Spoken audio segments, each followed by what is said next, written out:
Morning, morning, everybody. Welcome to welcome to the live stream of day two of the January 6th hearing. To be honest, I wish it wasn't held in the morning, but it is.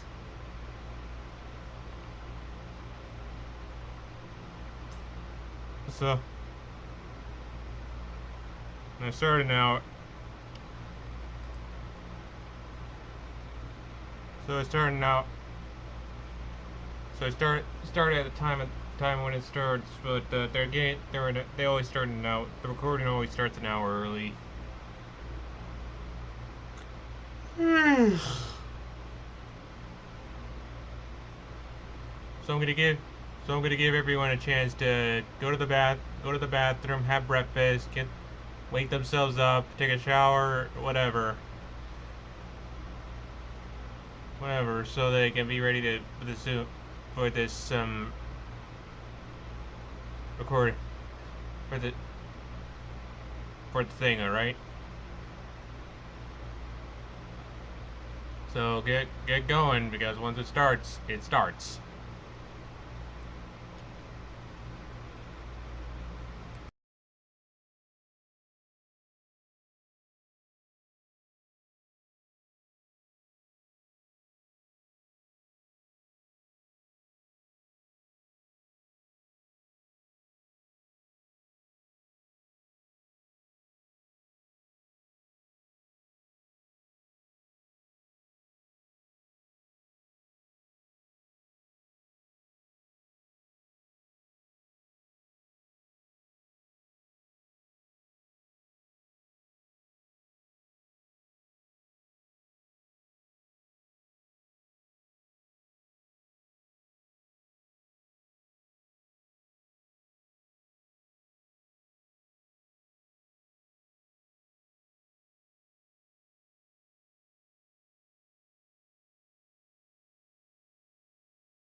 the second day of the January 2nd committee hearings, and and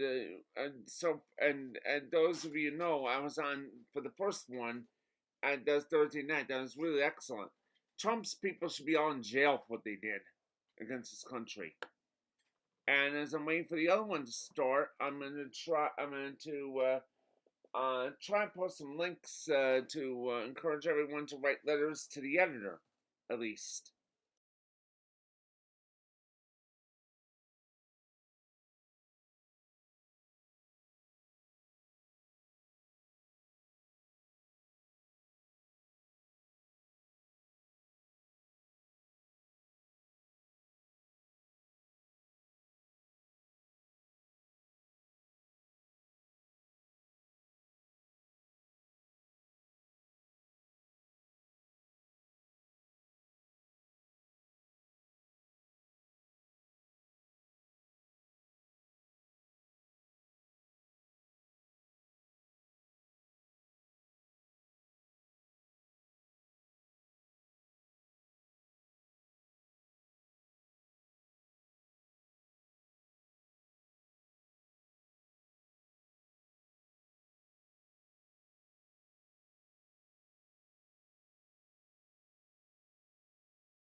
You can go into a website right now that allows for that called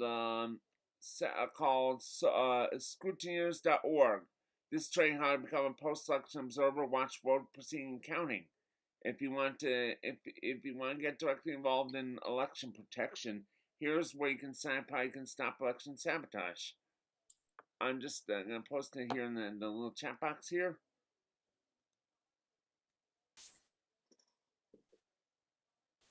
And they delayed it till 10:15 because a witness couldn't show up because of allegedly because of his family concerns. Bill Sapien. I don't believe that story at all. But we don't judge.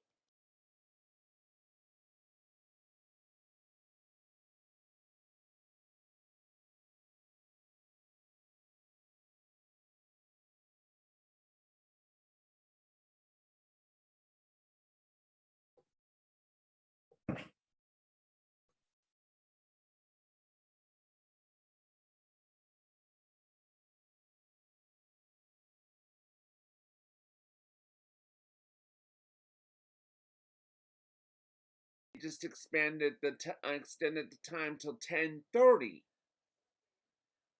I did not know even that neither. I'm trying to pull up something with that allows for the live streaming uh and like where you can hear things.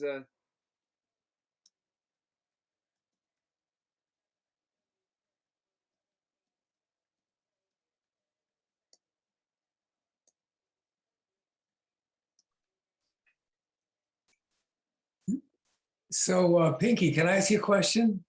Yeah. If we're not going to do anything until 10:30, how about if I go about my business and come Yeah, I'm back gonna at, put it on mute. I'm gonna put it on mute, but still keep the Zoom up and all that until 10:30. okay, I'll be back. Until then, yeah. I'll be back. hmm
Hi everyone, welcome new people and also sign and also attend and all that. Uh, the meeting will start at 10:30. Where I'll be starting the live stream at 10:30. Until then, I'm keeping my camera off and myself muted.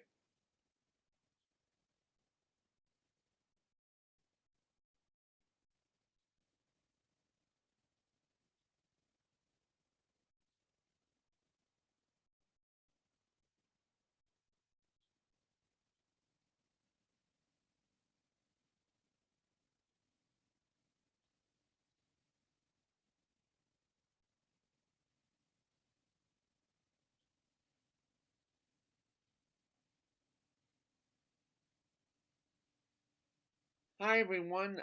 Again, hi everyone to the new people that got into the room here too. Hi everyone.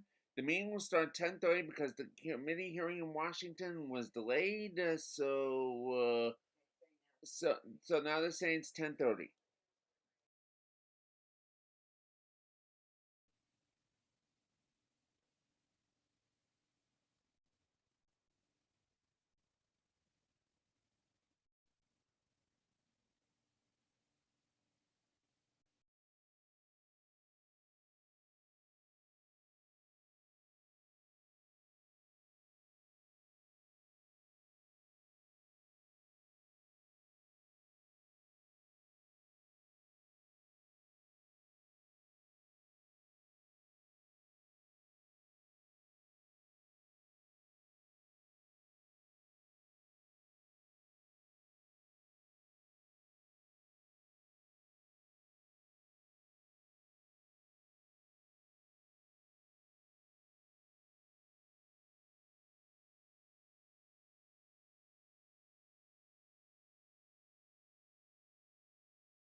Hi everyone. The meeting will start at 10:30. I've been dropping every few minutes in the chat box.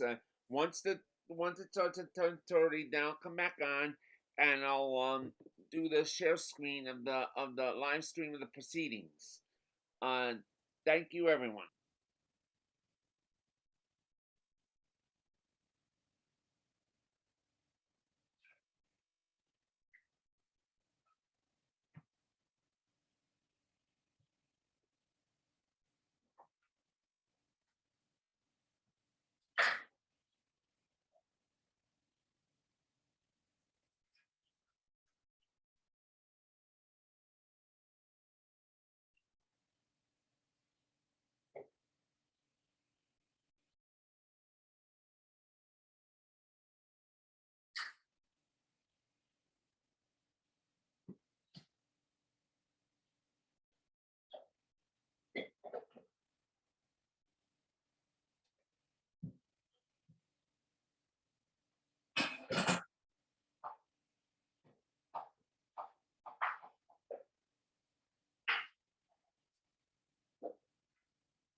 Okay, everyone, it's warming up now, so I'm going to do the split screen in about a minute because it's warming up right now for the eventual thing at 10:30.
Hi everyone, I apologize again for there's like another delay on Washington's end with this, but the meeting will start shortly.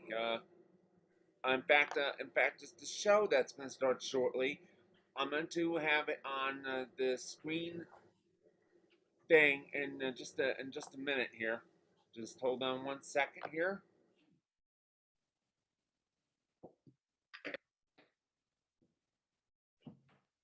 And here it is. In fact, I'm gonna start the my screen share right now, if everybody can see that, and voila.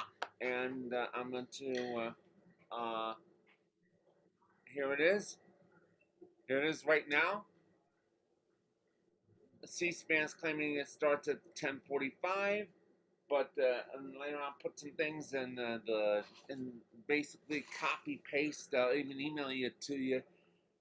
Some things like documents or whatever, where you can start your own thing.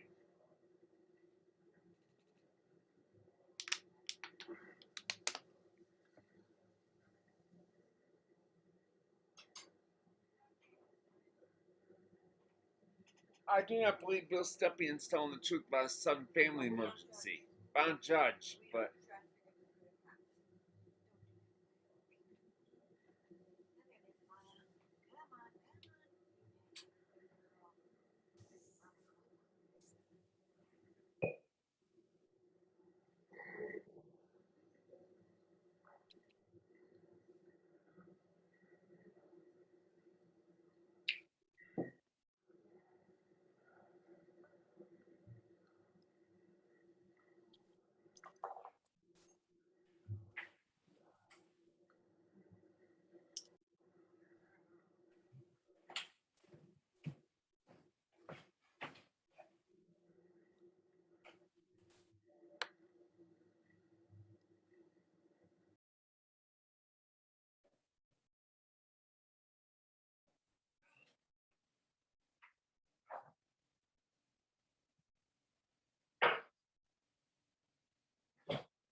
my thing went off.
Where's the audio?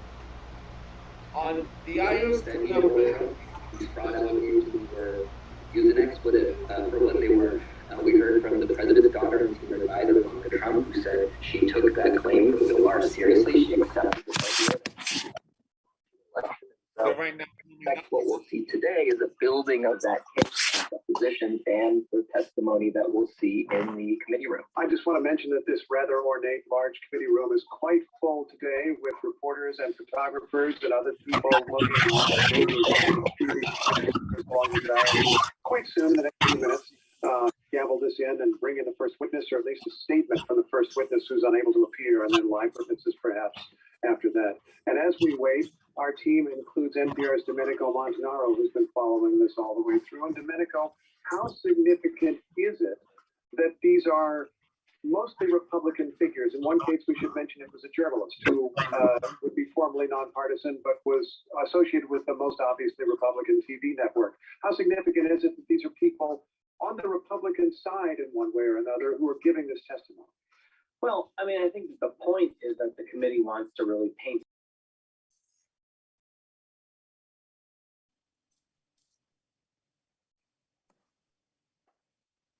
I'm not sure if I can do if PBS allows for streaming. I'll look into that for the next one. But PBS may not allow. No, C-SPAN does, because C-SPAN partners the people who empower me to do the thing. The January 6th watch hearing organizers.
Yeah, that's because that's issue on C-SPAN's end, but C-SPAN doesn't control that. It's the House that does, and even PBS was in my training room for the committee for the hearing creators, and they had said that they allowed it. I would have had no problem there.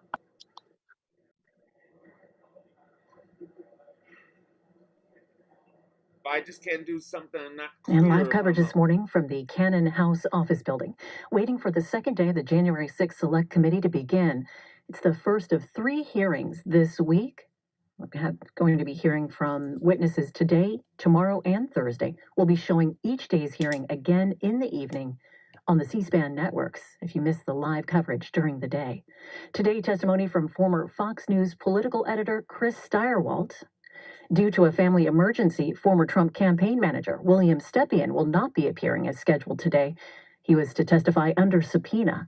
Instead, his lawyer will be making a statement on his behalf. We're expecting the hearing to get underway in about 5 minutes. If you do step away from your TV today, though, you can continue watching the January 6th committee hearing on the go.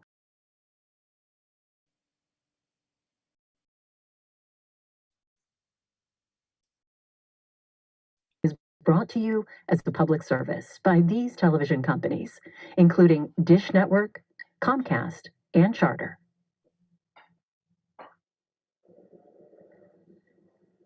What do you think of the committee hearing so far?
Which graph? What's that?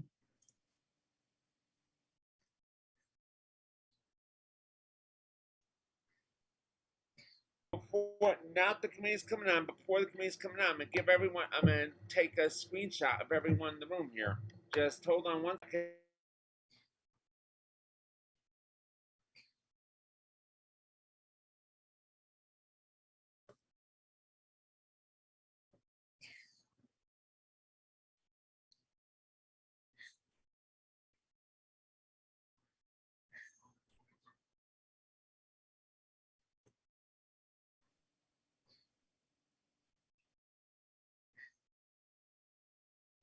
Oh, yes.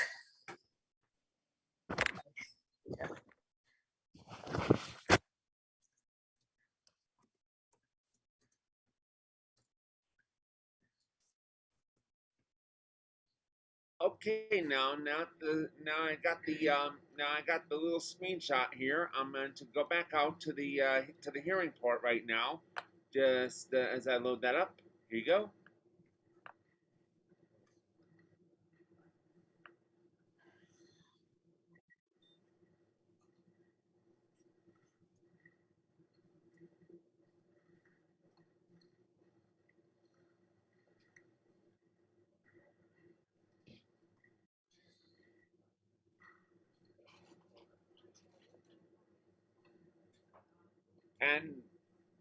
And not and they should not have delayed it and add so many delays to the start of it all.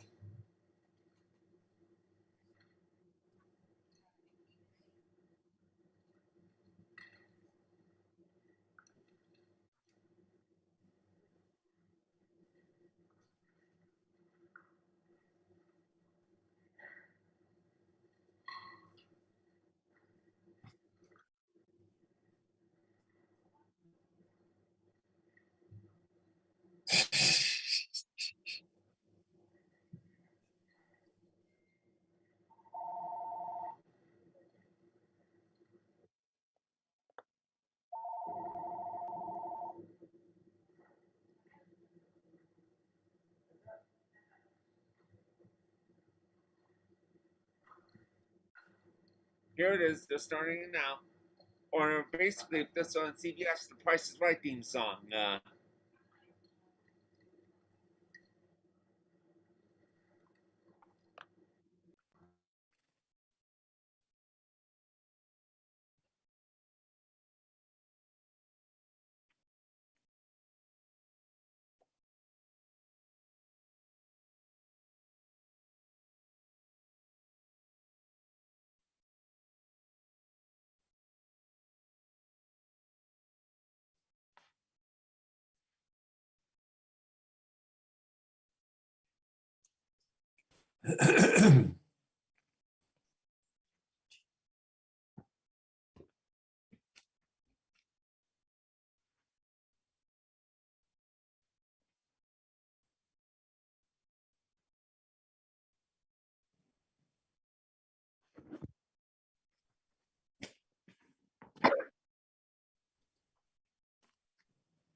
The Select Committee to investigate the January 6th attack on the United States Capitol will be in order. Without objection, the chair is authorized to declare the committee in recess at any point. Pursuant to House Deposition Authority Regulation 10, the chair announces the committee's approval to release the deposition material presented during today's hearing. Good morning. Last week, the Select Committee laid out a preview of our initial findings about the conspiracy overseen and directed by Donald Trump to overturn the results of the 2020 presidential election and block the transfer of power, a scheme unprecedented in American history. My colleagues and I don't want to spend time talking about ourselves during these hearings, but as someone who's run for office a few times, I can tell you at the end of a campaign, it all comes down to the numbers. The numbers tell you the winner and the loser. For the most part, the numbers don't lie. But if something doesn't add up with the numbers, you go to court to get resolution. And that's the end of the line. We accept those results. That's what it means to respect the rule of law. That's what it means to seek elective office in our democracy. Because those numbers aren't just numbers, they're votes. They're your votes. They are the will and the voice of the people. And the very least we should expect from any person seeking a position of public trust is the acceptance of the will of the people, win or lose. Donald Trump didn't. He didn't have the numbers, he went to court. He still didn't have the numbers, he lost. But he betrayed the trust of the American people. He ignored the will of the voters. He lied to his supporters and the country. And he tried to remain in office after the people had voted him out. And the courts upheld the will of the people.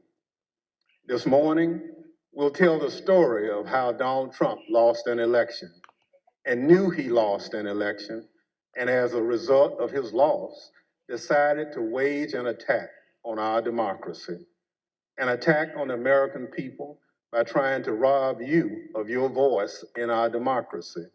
And in doing so, lit the fuse that led to the horrific violence of January 6th, when a mob of his supporters stormed the Capitol sent by Donald Trump to stop the transfer of power.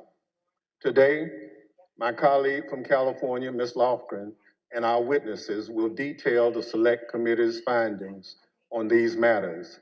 But first, I will recognize our distinguished Vice Chair, Ms. Cheney of Wyoming, for any opening statement she'd care to offer. Thank you very much, Mr. Chairman. Last week, as the chairman noted, our committee began outlining a 7-part plan overseen by President Trump to overturn the 2020 election. Today, we will begin looking at the initial part of that plan. President Trump's effort to convince millions of Americans that the election was stolen from him by overwhelming fraud.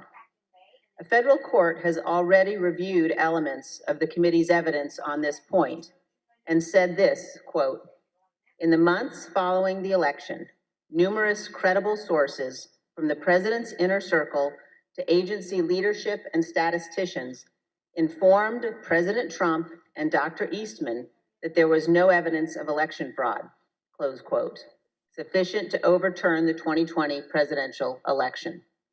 The court's opinion methodically documents each of the principal reasons for that conclusion, and I would urge all those watching to read it. Today, we will begin to show the American people some of our evidence. Today, you will hear much more from a former Attorney General Bill Barr's recorded testimony, and you will hear in greater detail what others in the department told President Trump, that his claims of election fraud were nonsense.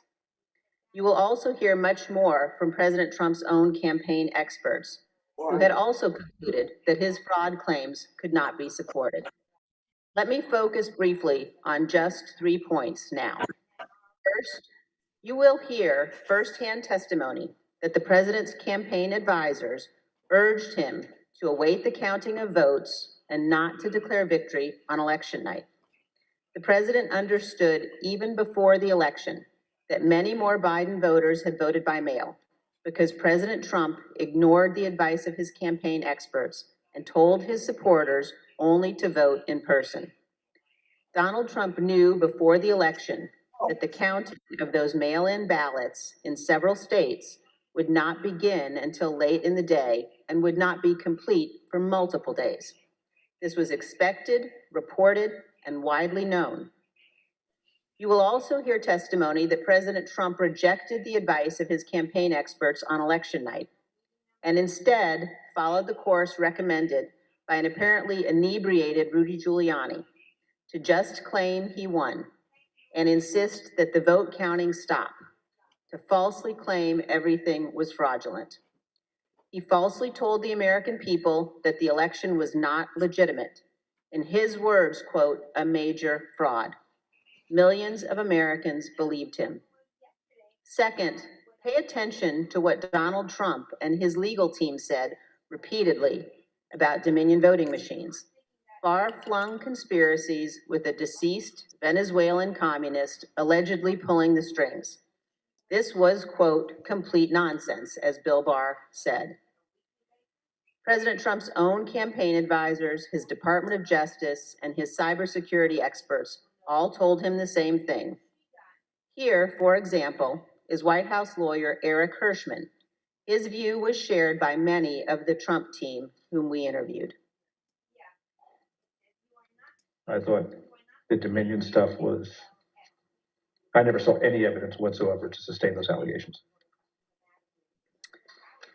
And third, as Mike Pence's staff started to get a sense for what Donald Trump had planned for January 6th, they called the campaign experts to give them a briefing on election fraud and all the other election claims. On January 2nd, the general counsel of the Trump campaign, Matthew Morgan, this is the campaign's chief lawyer, summarized what the campaign had concluded weeks earlier, that none of the arguments about fraud or anything else could actually change the outcome of the election. Generally discussed on that topic was whether the fraud, maladministration, abuse, or irregularities, if aggregated and read most favorably to the campaign, would that be outcome determinative?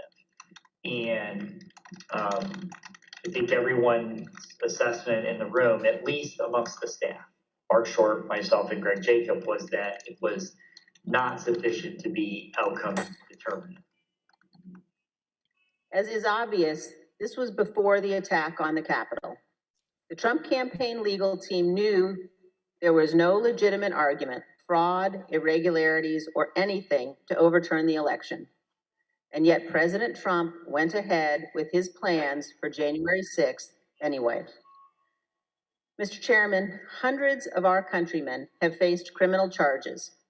Many are serving criminal sentences because they believed what Donald Trump said about the election and they acted on it.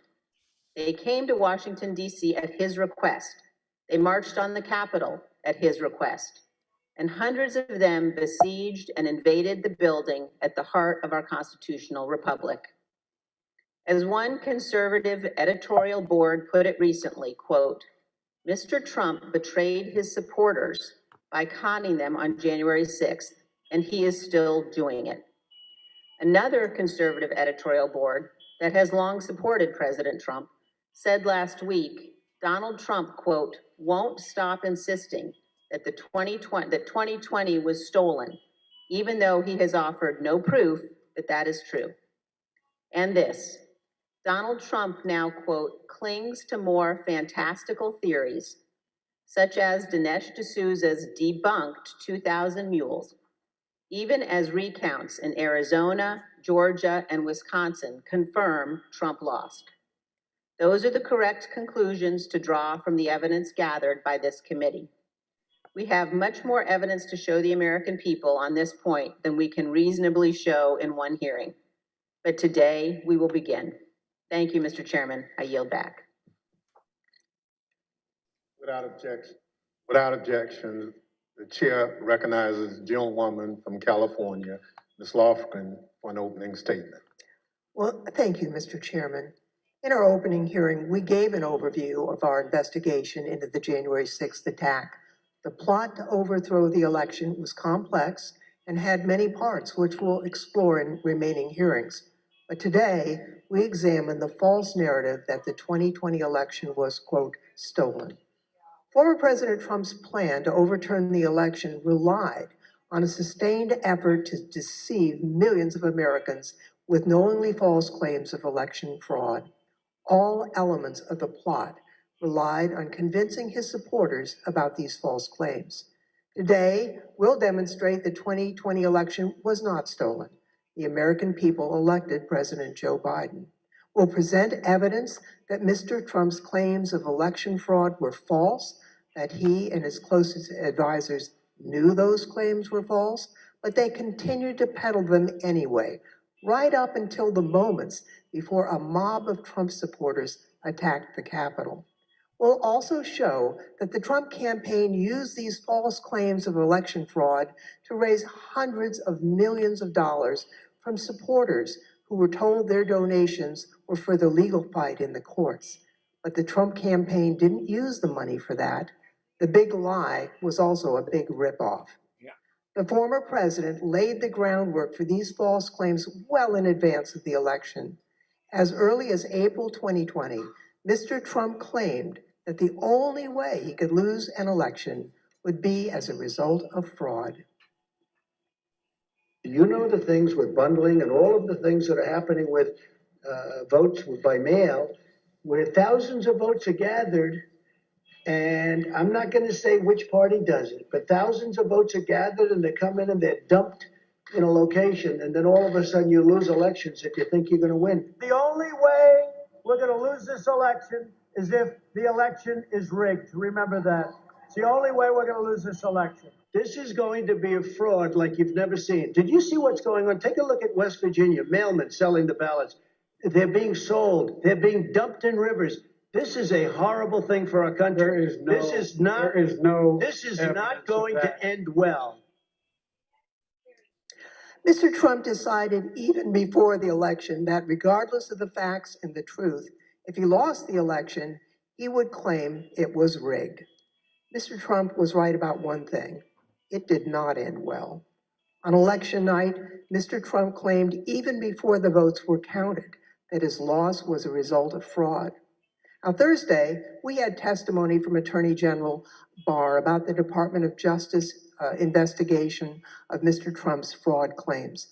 Barr told Trump directly that his claims were BS.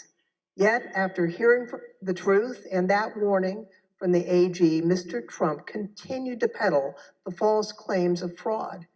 You'll hear detailed testimony from Attorney General Barr describing the various election fraud claims the Department of Justice investigated. He'll tell you how he told Mr. Trump repeatedly that there was no merit to those claims. Mr. Barr will tell us that Mr. Trump's election night claims of fraud were made without regard to the truth and before it was even possible to look for evidence of fraud. Attorney General Barr wasn't alone. You'll see and hear today other Department of Justice officials and senior advisors to Mr. Trump that they told him the claims he was making were not supported by evidence. The election fraud claims were false. Mr. Trump's closest advisors knew it. Mr. Trump knew it. That didn't stop him from pushing the false claims and urging his supporters to, quote, fight like hell, to, quote, take back their country. After he lost the election, various legal challenges were made. You'll hear testimony today from a renowned Republican election litigation lawyer who will explain the normal process by which candidates challenge an election. Rather than accept the results of the election and the decisions of the courts, Mr. Trump pursued a different strategy. He tried to convince the American people the election had been stolen. Many of his supporters believed him, and many still believe him today. The attack on January 6th was a direct and predictable result of Mr. Trump's decision to use false claims of election fraud to overturn the election. It's not NASCAR car wash anymore. So Mr. Chairman, I yield back. Yeah, it's called Woody's now. I got it back in my car for free. Thank you very much. I now welcome our first witness. They just let me through. We're joined today by former Fox News politics editor, Stirewalt. Bill Stepien, President Trump's former campaign manager, was subpoenaed to be here and was in Washington this morning, prepared to testify. Kevin Marino, Mr. Stepien's attorney, is here with us today. Thank you, Mr. Marino, for coming. And he has advised us that Mr. Stepien's wife went into labor this morning. Mr. Stepien unexpectedly had to travel to be with his wife, and we wish him the best. Due to the depth and rigor of our investigation, we have several hours of Mr. Stepien's testimony from when we interviewed him in February, and we will be presenting that testimony today. I'll now swear in our witness. The witness will please stand and raise his right hand. Do you swear or affirm under penalty of perjury that the testimony you're about to give is the truth, the whole truth, and nothing but the truth? So help you God. Thank you. You may be seated. Let the record reflect the witness answered in the affirmative. I now recognize myself for questions. I want to start by showing a video that tells the story of what was going on in the Trump White House on election night in November of 2020. Do you remember where you were on the night of the election, November the 3rd? I was at the White House. You know where specifically over the course of that night you spent your time within the White House? There was an event that was organized in the residence, so I moved between the residence, a room sort of off the residence where some family members were.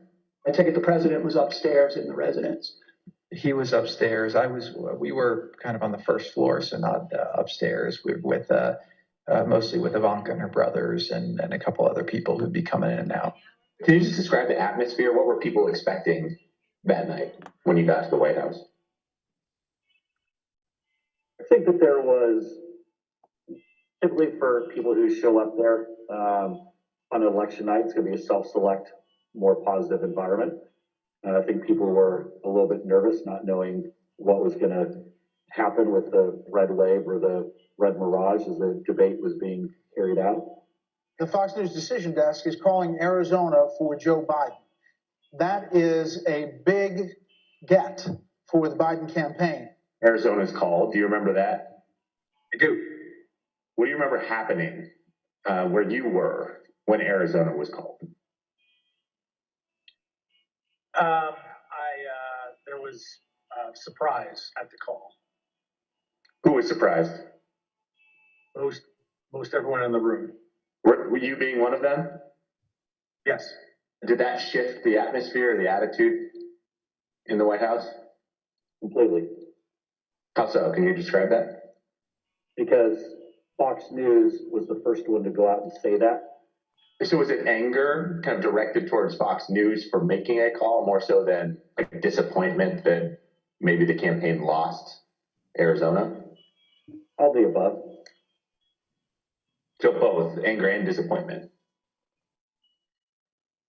Both disappointed with Fox and concerned that maybe our data or our numbers weren't accurate.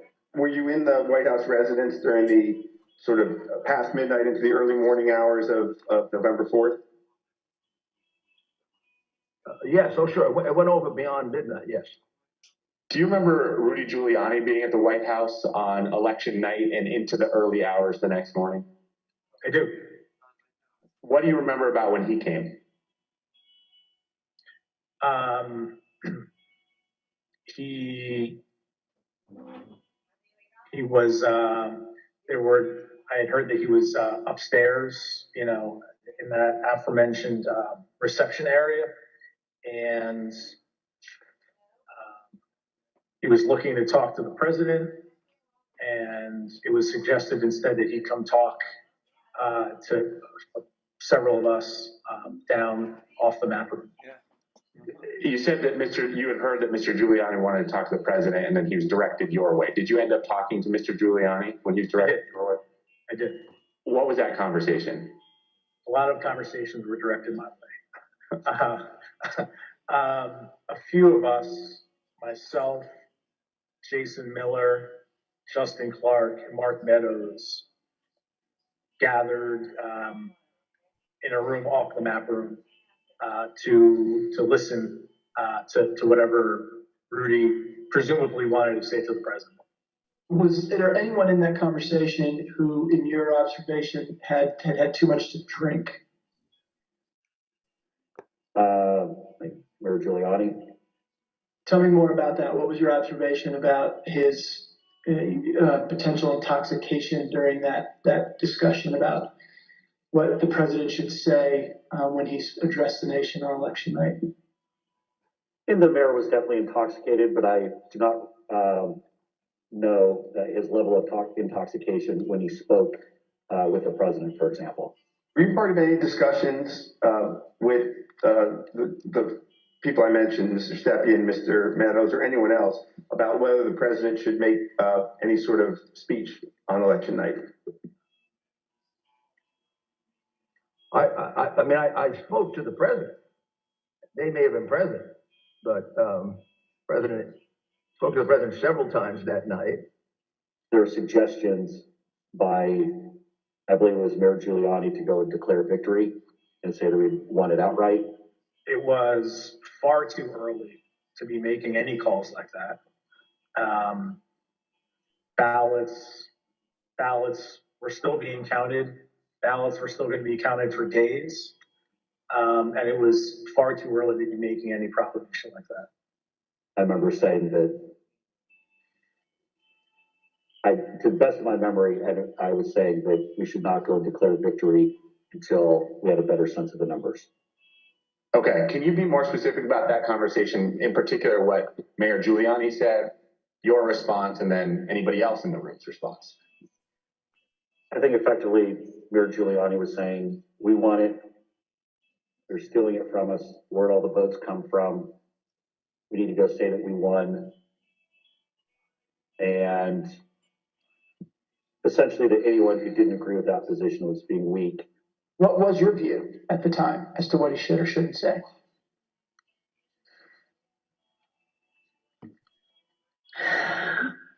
I don't know that I had a firm view as to what he should say in that circumstance. The results were still being counted. It was becoming clear that the race would not be called on election night. My belief, my recommendation was to say that votes were still being counted. It's too early to tell, too early to call the race, but we proud of the race we ran, and we think we're in good position, and we'll have more to say about this, the next day or the next day, whenever we had something to say. And did anybody who was a part of that conversation disagree with your message? Yes. Who was that? The president disagreed with that. I don't recall the particular words. He thought I was wrong. He told me so, and that they were gonna, go he was gonna go in a different direction. This is a fraud on the American public. This is an embarrassment to our country. We were getting ready to win this election. Frankly, we did win this election. We did win this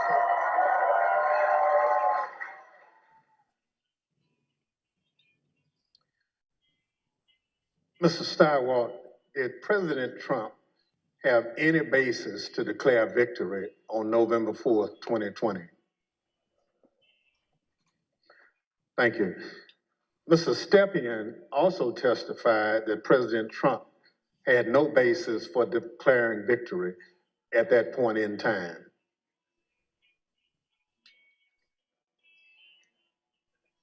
My belief, my recommendation was to say that votes were still being counted.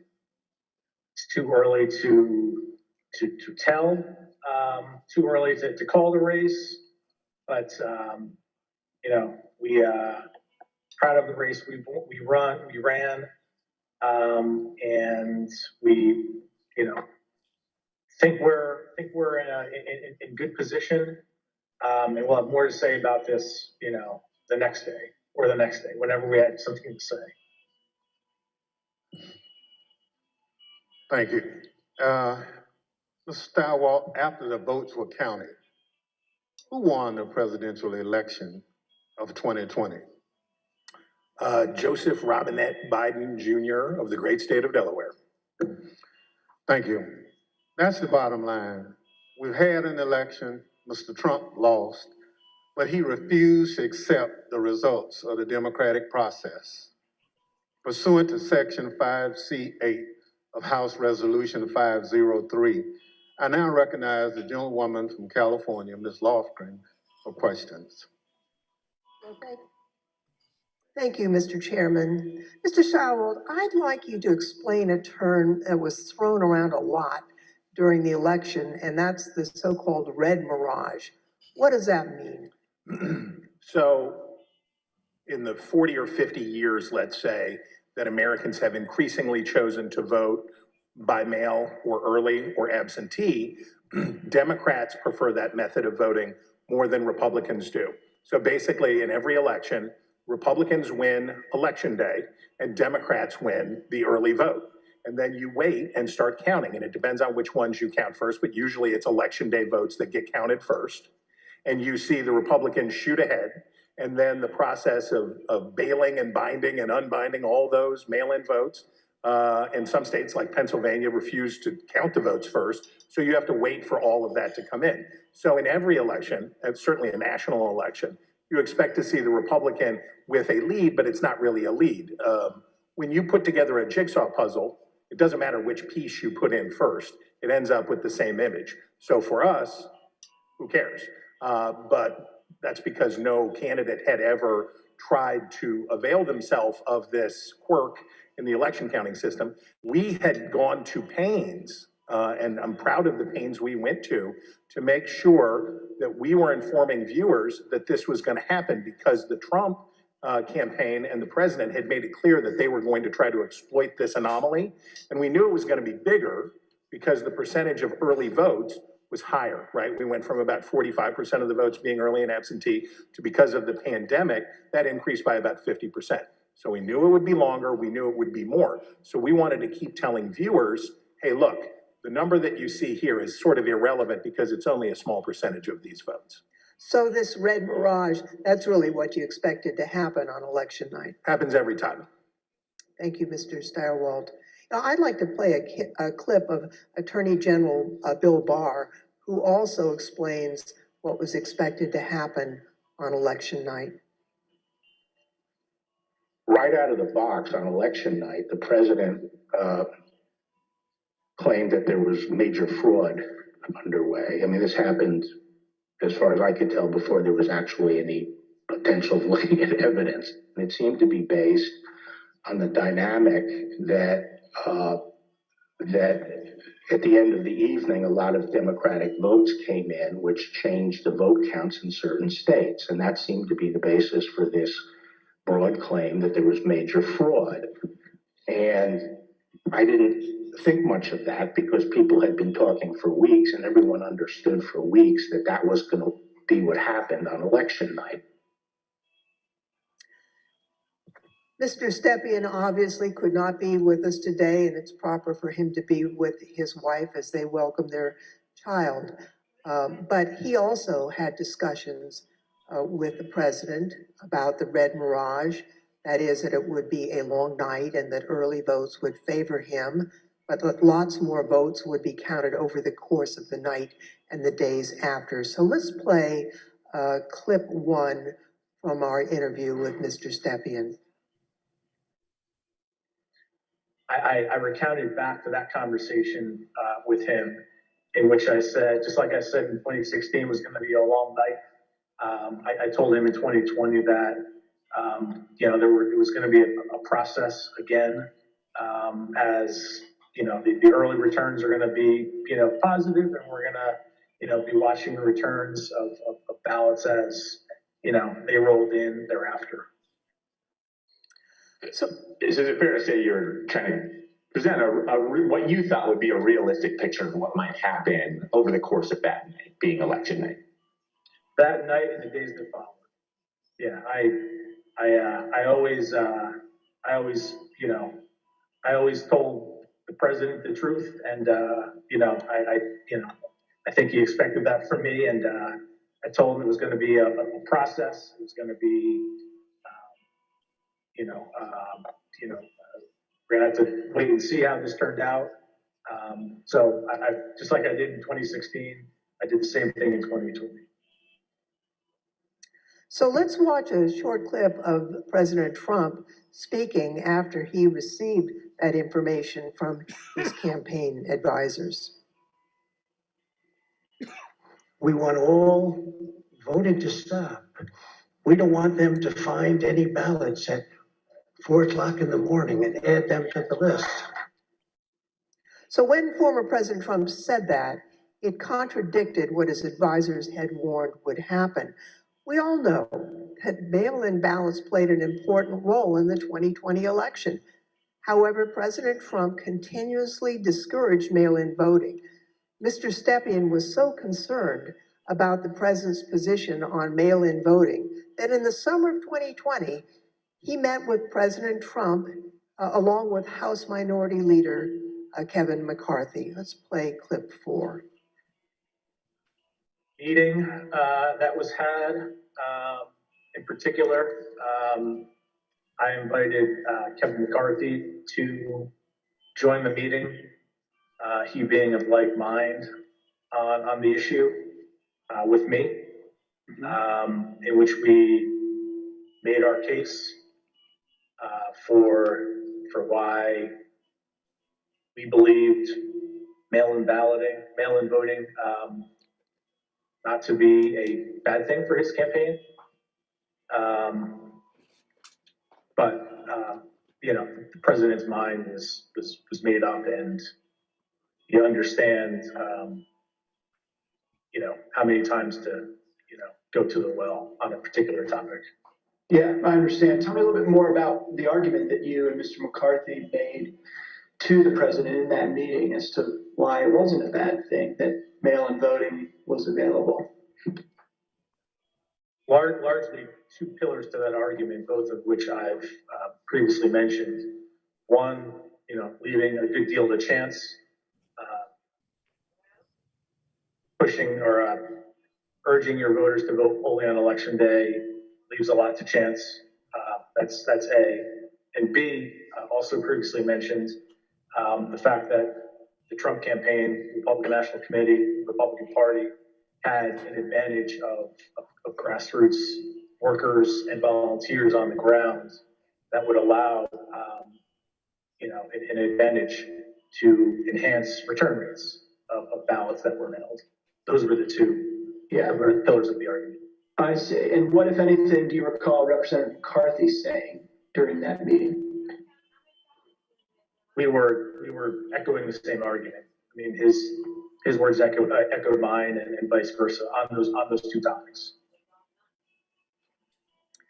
Mr. Stirewalt, you were at the decision desk at Fox News on election night, and you called Arizona early for President Biden, which was controversial. How did you make that call, and where did you think the race stood in the early hours of the next day? Well, it was really controversial to our competitors who we beat so badly by making the correct call first. Our decision desk was the best in the business, and I was very proud to be a part of it. Because we had partnered with the Associated Press and the National Opinion Research Center at the University of Chicago, thanks to my colleague and friend Arnon Mishkin, had built a wonderful device for forecasting the outcomes of elections. So we had a different set of data than our competitors did. We had more research, and we had a better system, and we had a great team. So what you're waiting to see is, do the actual votes match up with the expectations in the poll? The real votes are testing the quality of your poll in targeted precincts and in targeted places. And let me tell you, our poll in Arizona was beautiful, and it was doing just what we wanted it to do, and it was cooking up just right. And at some point, and I forget exactly who, but at some point it became clear that Arizona was getting ready to make a call.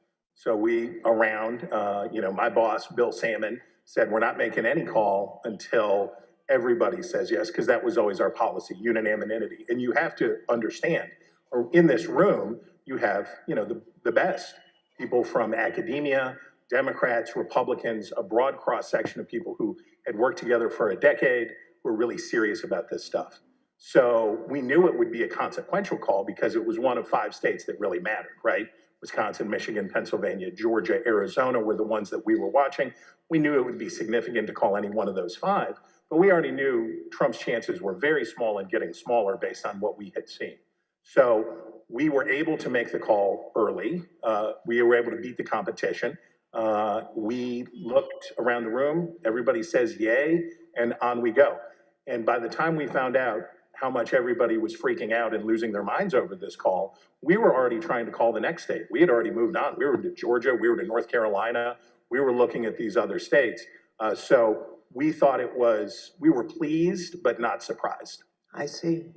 You know, after the election, as of November 7th, in your judgment, what were the chances of President Trump winning the election?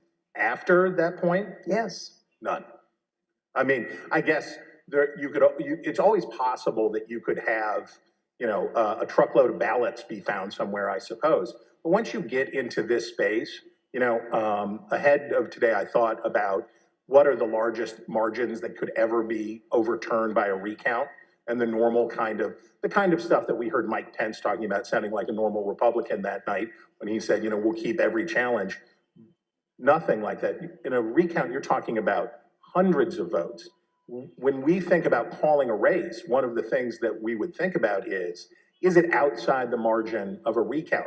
And when we think about that margin, we think about, in modern history, you're talking about 1,000 votes, 1,500 votes at the way, way outside. Normally, you're talking about hundreds of votes, maybe 300 votes that are going to change. So the idea that through any normal process in any of these states, remember, he had to do it thrice, right? He needed 3 of these states to change. And in order to do that, I mean, you're at an infant, you're better off to play the Powerball than to have that come in. On November 7th, the other major news outlets called the race for President Biden. Now, Mr. Stepien told the committee that he thought the odds were, and this is a quote, very, very, very bleak, and held a meeting with the president that same day. Let's show clip 8, video clip 8. I mean, with each day that we're on, I mean, the trajectory of the race on election night, Trump ahead in many states. And as that week wore on, as the 3rd became the 4th, became the 5th, and so on and so forth, and the vote by mail ballots were tabulated, Trump's lead, grew more narrow, and in some places, Biden surpassed, Trump in the vote totals. So as the week wore on, as we paid attention to those numbers multiple times a day, internally, I was feeling less confident for sure. What was your view on the state of the election at that point? Very, very, very bleak.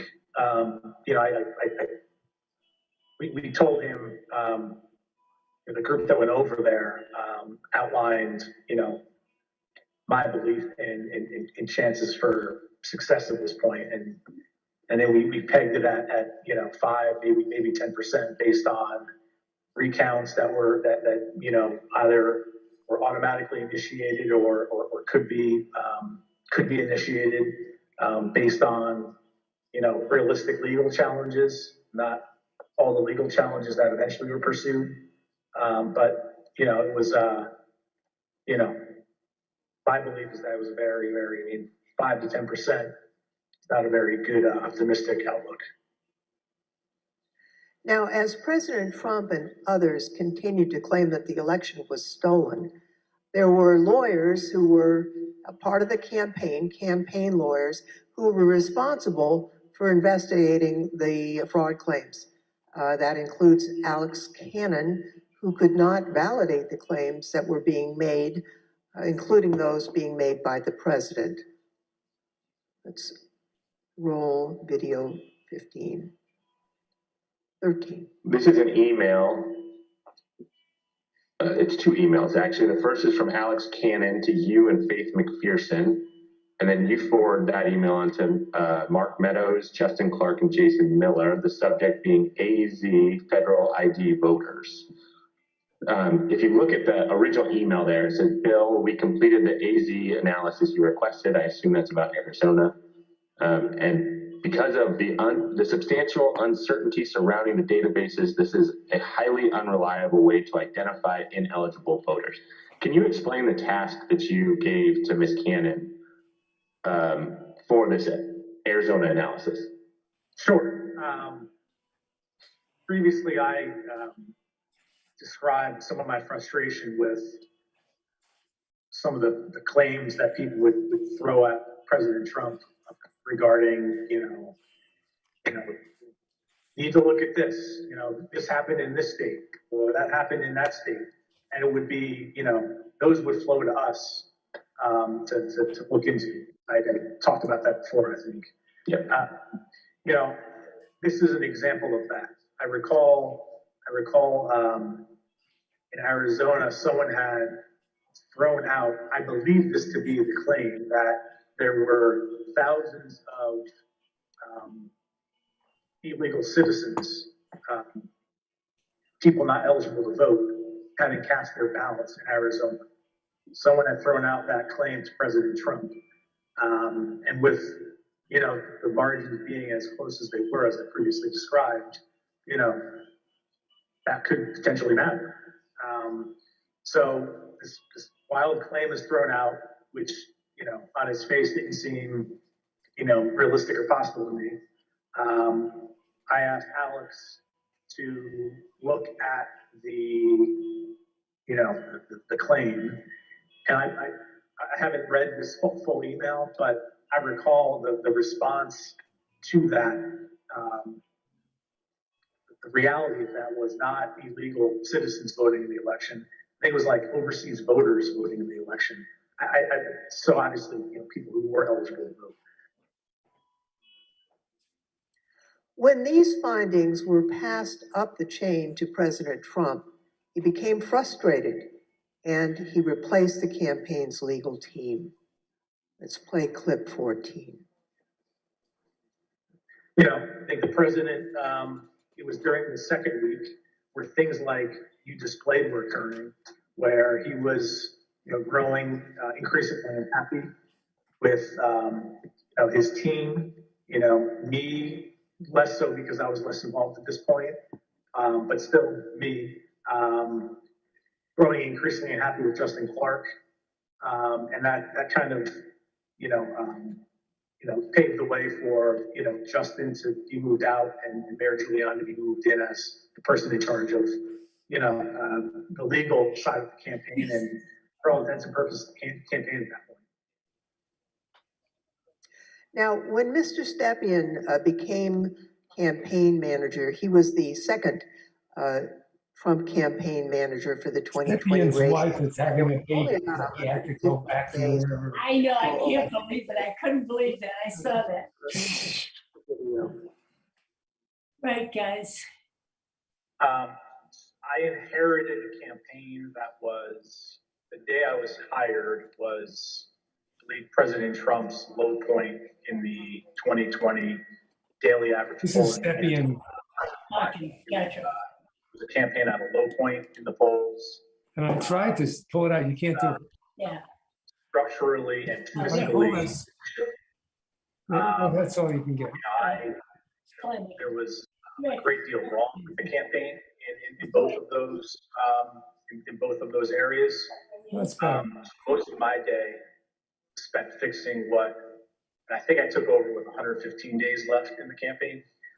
Most of my time was spent fixing the things that could be things categorized. 115 days left in the campaign. We called it kind of my.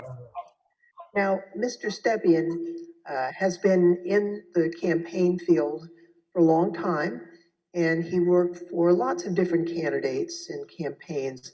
He testified to this committee about his concerns given the claims that Mr. Giuliani and Ms. Powell and their team were making publicly.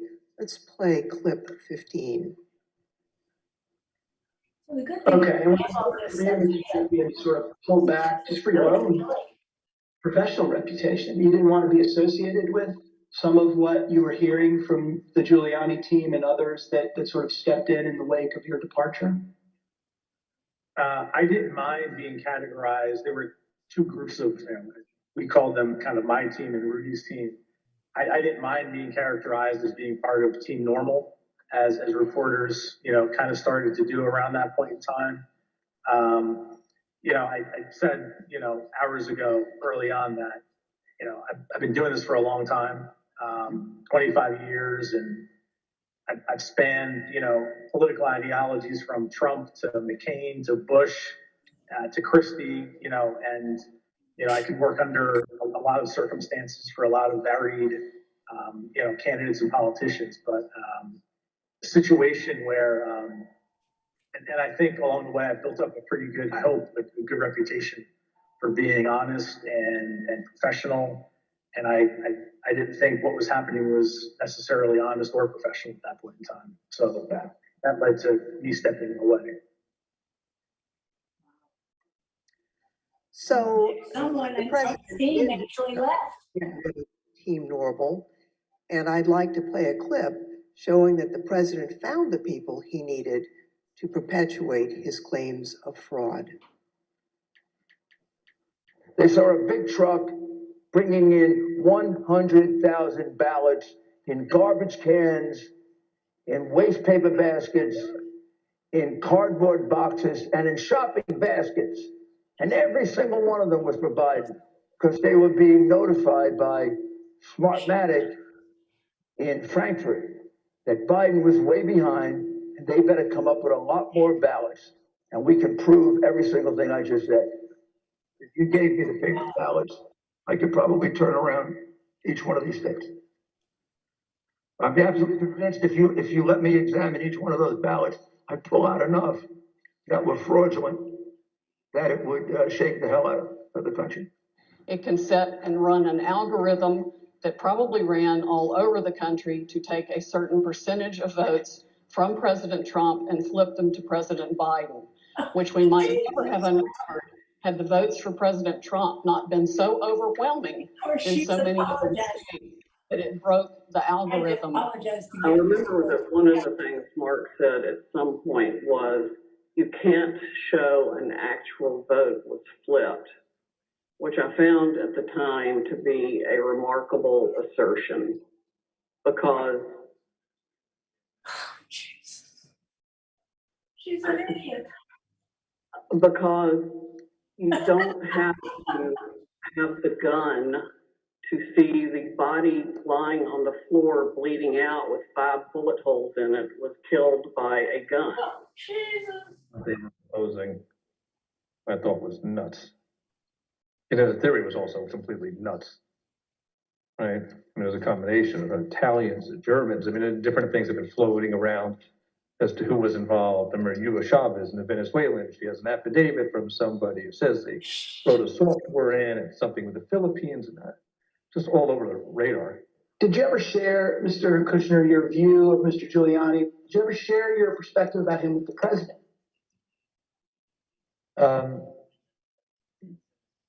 I guess.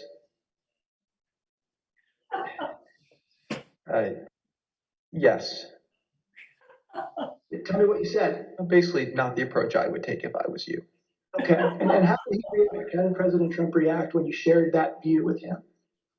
We said, I have confidence in Rudy. I think I had conversations with probably all of our council who are signed up to assist on election day as they disengaged with the campaign. The general consensus was that law firms were not comfortable making the arguments that There's some people over here, about here. I'm one of a very small. Similar conversation. And I think they show you. Clear, They always show the person who's. The idea of saying the election was stolen and putting out this stuff, which I told the president was bullshit. Oh, yeah. And, this is it, man. I didn't want to be a part of it. In this area. And there are these when I things around the country. But there's some group here that should be much. Even Sidney Powell, defending herself in a defamation lawsuit brought by Dominion Voting Systems, argued that, quote, no reasonable person would conclude that her statements were truly statements of fact. Mr. Chairman, I yield back. I thank the witness for joining us today. The first panel is now dismissed.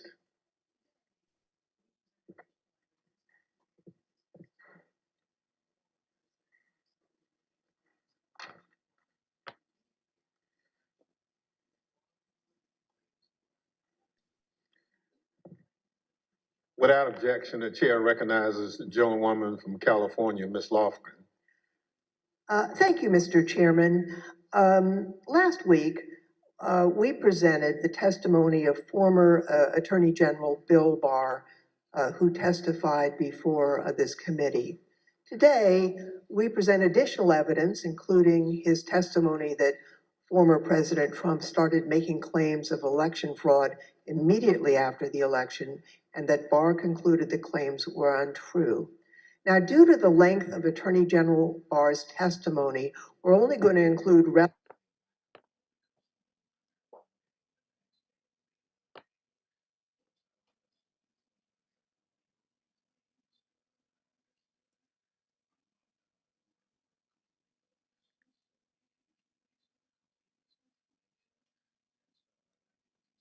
misinformation. And so I didn't consider the quality of claims right out of the box to give me any, feeling that there was really substance here.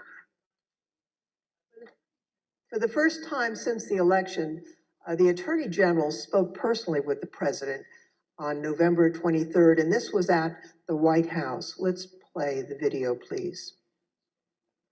So on November 23rd, I hadn't spoken to the President since the election, and in fact, as I said, since the middle of October, roughly.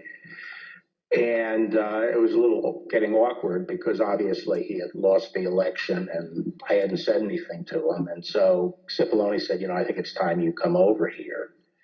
And so I came over to meet with the President in the Oval Office, and Meadows and Cipollone were there. And the President, and this is leading up to this conversation with Kushner, the President said there had been major fraud, and that as soon as the facts were out, the results of the election would be reversed. And he went on this for quite a while, as he's prone to do. And then he got to something that I was expecting, which is to say that apparently the Department of Justice doesn't think that it has a role of looking into these fraud claims. So I said, that has to be the campaign that raises that with the state. The department doesn't take sides in elections, and the department is not an extension of your legal team. And our role is to investigate fraud, and we'll look at something if it's specific, credible, and could have affected the outcome of the election. And we're doing that, and it's just not.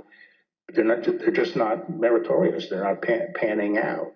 And as I walked out of the Oval Office, Jared was there with Dan Scavino, who ran the president's social media, and who I thought was a reasonable guy and believe is a reasonable guy.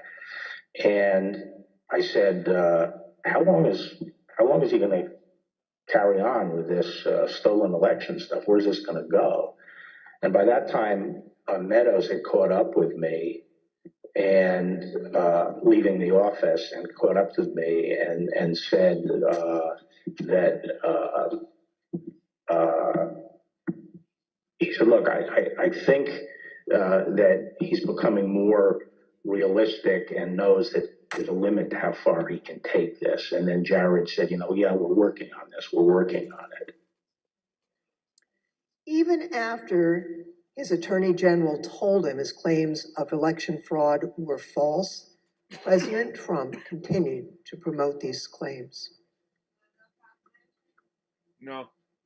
I felt that things continued to deteriorate between the 23rd and the weekend of the 29th.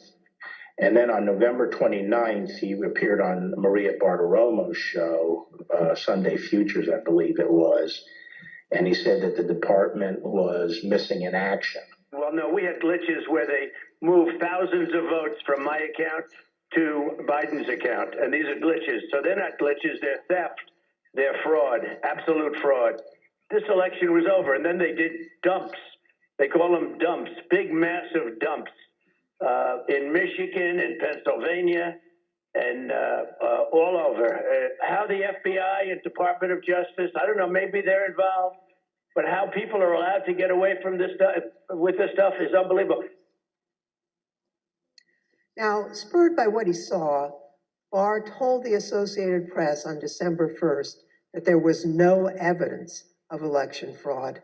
And immediately after Attorney General Barr's statement went public, Mr. Trump berated and he nearly fired Barr.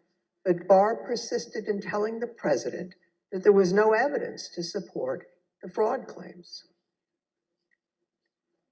This got under my skin, but I also felt it was time for me to say something. So I set up a lunch with the AP reporter, Mike Balsamo, and I told him at lunch, I made this statement that to date we have not seen fraud on a scale that could have affected a different outcome in the election. I had a later meeting scheduled at the White House at 3:00 with Meadows. This was previously scheduled, so I knew this was going to come up, and I went over there and I told my secretary that I thought I would probably be fired and told not to go home. I mean, not to go back to my office. So I said, you might have to pack up for me. And so when I got over there, I met with the chief of staff. He said the president was angry. He didn't really get into the issue of the fraud. And then I went up to Pat Cipolloni's office and we were talking with each other. And the word came down that he wanted us both to go to the Oval. And the president was as mad as I've ever seen him, and he was trying to control himself. And the president said, well, this is, killing me. You didn't have to say this. You must have said this because you hate Trump. You hate Trump. And then he raised the big vote dump, as he called it, in Detroit.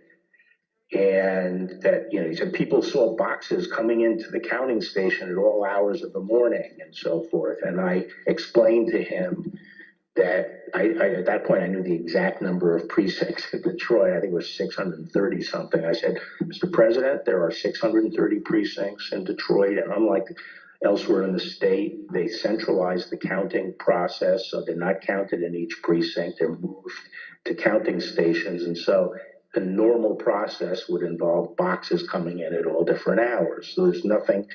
And I said, did anyone point out to you, did all the people complaining about it point out to you, you actually did better in Detroit than you did last time? I mean, there's no indication of fraud in Detroit.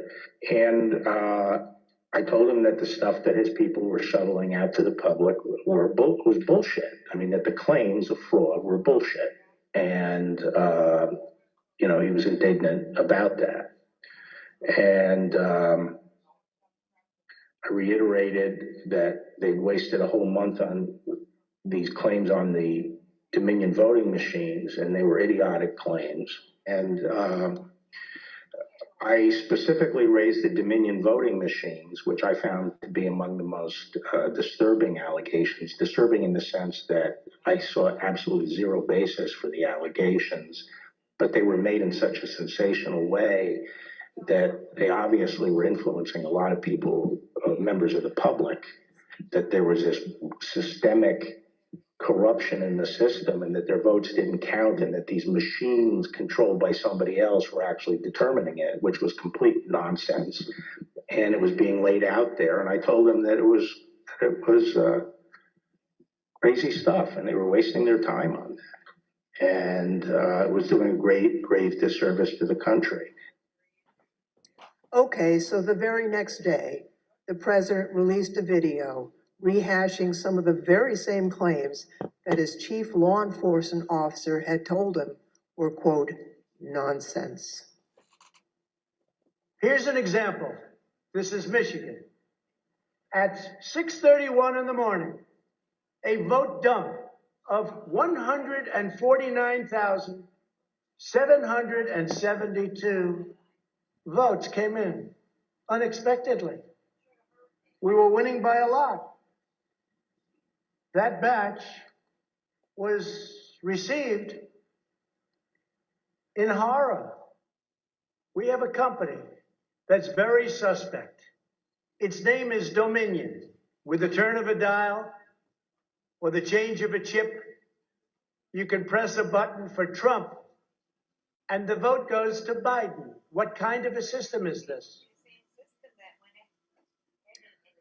Barr again told the president that there was nothing to these claims on December 14th. When I walked in, sat down, he went off on a monologue saying that there was now definitive evidence involving fraud through the Dominion machines. And a report had been prepared by a very reputable cybersecurity firm, which he identified as Allied Security Operations Group, and he held up the report, and then he asked that a copy of it be made for me. And while a copy was being made, he said, this is absolute proof that the Dominion machines were rigged. The report means that I'm going to have a second term. And then he gave me a copy of the report. And as he talked more and more about it, I sat there flipping through the report and looking through it. And to be frank, it looked very amateurish to me. Didn't have the credentials of the people involved, but I didn't see any real qualifications. And the statements were made very conclusory, like, these machines were designed to, engage in fraud or something to that effect, but I didn't see any supporting information for it. And I was somewhat demoralized because I thought, boy, if he really believes this stuff, he has, lost contact with he's become detached from reality if he really believes this stuff. On the other hand, when I went into this and would, tell him how crazy some of these allegations were, there was never an indication of interest in what the actual facts were. In my opinion then, and my opinion now, is that the election was not stolen by fraud. And I haven't seen anything since the election that changes my mind on that, including the 2000 Mules movie. Well, maybe you can assess that 2000 Mules, and people are talking about that. Well, I mean, just in a nutshell, I just think that the GBI was unimpressed with it. And I was similarly unimpressed with it because I think I was holding my fire on that to see what the photographic evidence was, because I thought, well, hell, if they have a lot of photographs of the same person dumping a lot of ballots in different boxes, that's hard to explain. So I wanted to see what the photographic evidence was, but the cell phone data is singularly unimpressive. I mean, it basically, if you take 2 million cell phones and figure out where they are physically in a big city like Atlanta or wherever, just by definition, you're going to find many hundreds of them have passed by and spent time in the vicinity of these boxes. And the premise that, if you go by a box, 5 boxes or whatever it was, that's a mule is just indefensible. It by definition, you're going to have hundreds of this. I mean, I saw one contractor said, we figured out that our truck alone would account for 6 cell phone signals. This was some kind of contractor, and our route would take us by these things on a regular basis. So but then when the movie came out,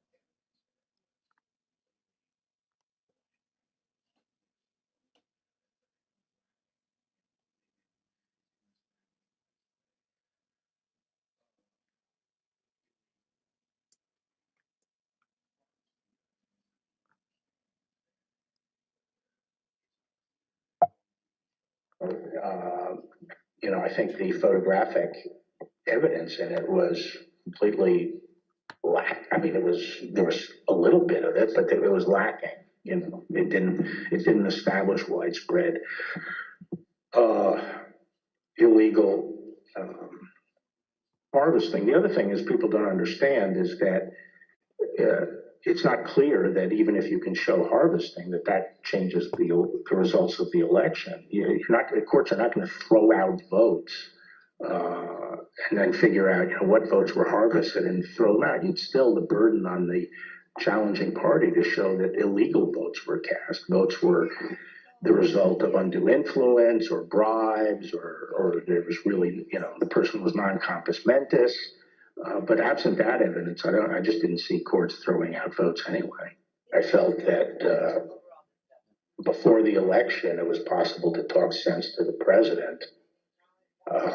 And while you sometimes had to engage in, a big wrestling match with him, that it was possible to keep things on track. But I felt that after the election, he didn't seem to be listening, and I didn't think it was, that I was inclined not to stay around if he wasn't listening to advice from me or his other cabinet secretaries. So on December 14th, Barr quit.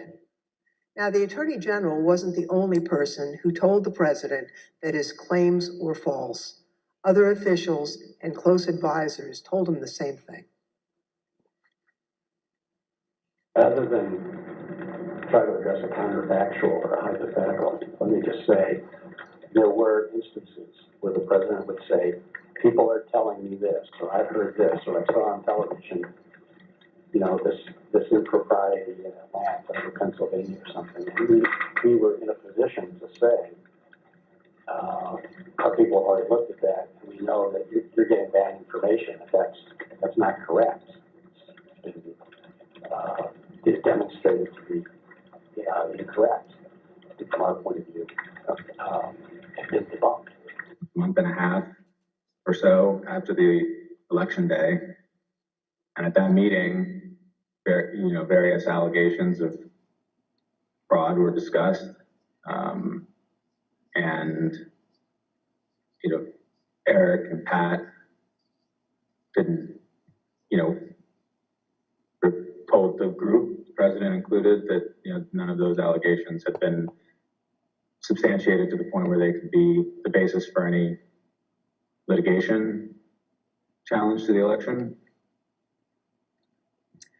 President Trump's own vice president and his top advisors also knew that there wasn't evidence to support the claims that the president was making. Anyone else other than Mr. Meadows who asked you about the status outside of your legal group, Mr. Morgan and the others you mentioned? Anyone else who asked you the status of what you were finding in your assessment of it? Yes, sir. Who's that? Peter Navarro. When did you talk to Mr. Navarro? Mid-November. Around the same time as Mr. Meadows? Yes, sir. And tell me about that conversation. I recall him asking me questions about Dominion and maybe some other categories of allegations of voter fraud. And I remember telling him that I didn't believe the Dominion allegations because I thought the hand recount in Georgia would resolve any issues with the technology problem and with Dominion or Dominion flipping votes.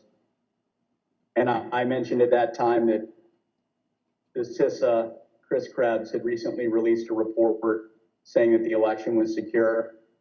And I believe Mr. Navarro accused me of being an agent of the deep state working with Chris Krebs against the president. And I never took another phone call from Mr. Navarro. Anyone else besides Mr. Meadows, Mr. Navarro, Mr. Hirschman that you had discussions with, inquiring about what you were finding in your review of the allegations that were pouring in?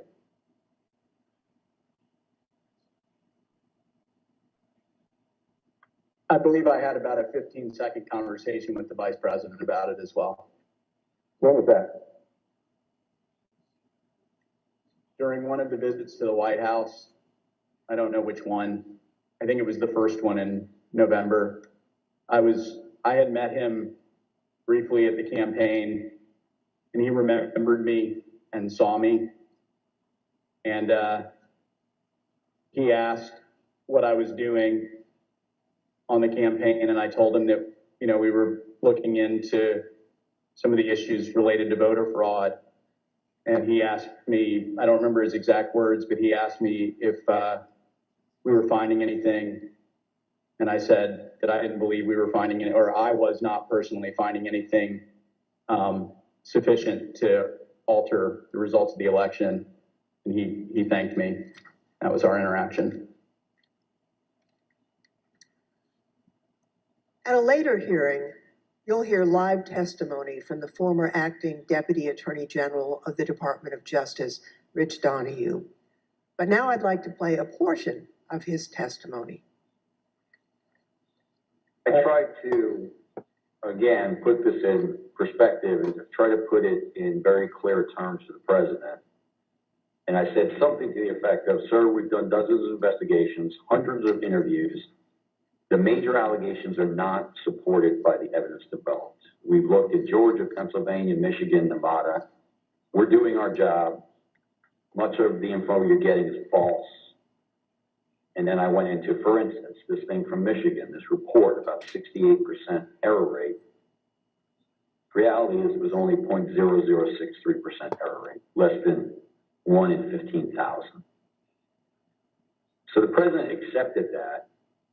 He said, okay, fine, but what about the others? And again, this gets back to the point that there were so many of these allegations that when you gave him a very direct answer on one of them, he wouldn't fight us on it, but he would move to another allegation. So then I talked about a little bit about the Pennsylvania truck driver. This is another allegation that had come up.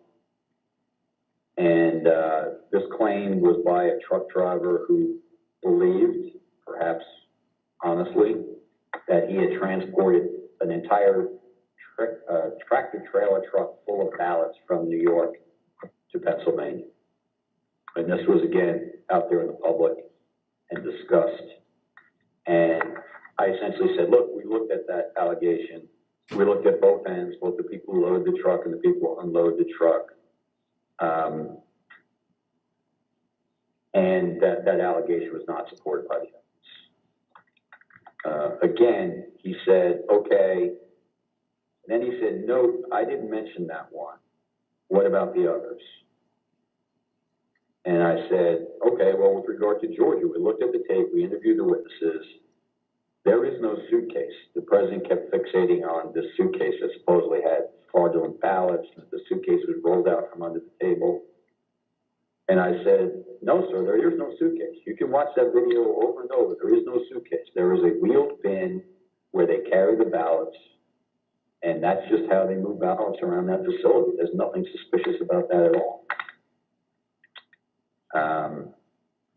I told them that there was no multiple scanning of the ballots. One part of that allegation was that they were taking one ballot and scanning it through 3 or 4 or 5 times to rack up votes, presumably for Vice President Biden. I told them that the video did not support that. Then he went off on double voting. At the top of the next page, he said, dead people are voting. Indians are getting paid to vote. He meant people on Native American reservations.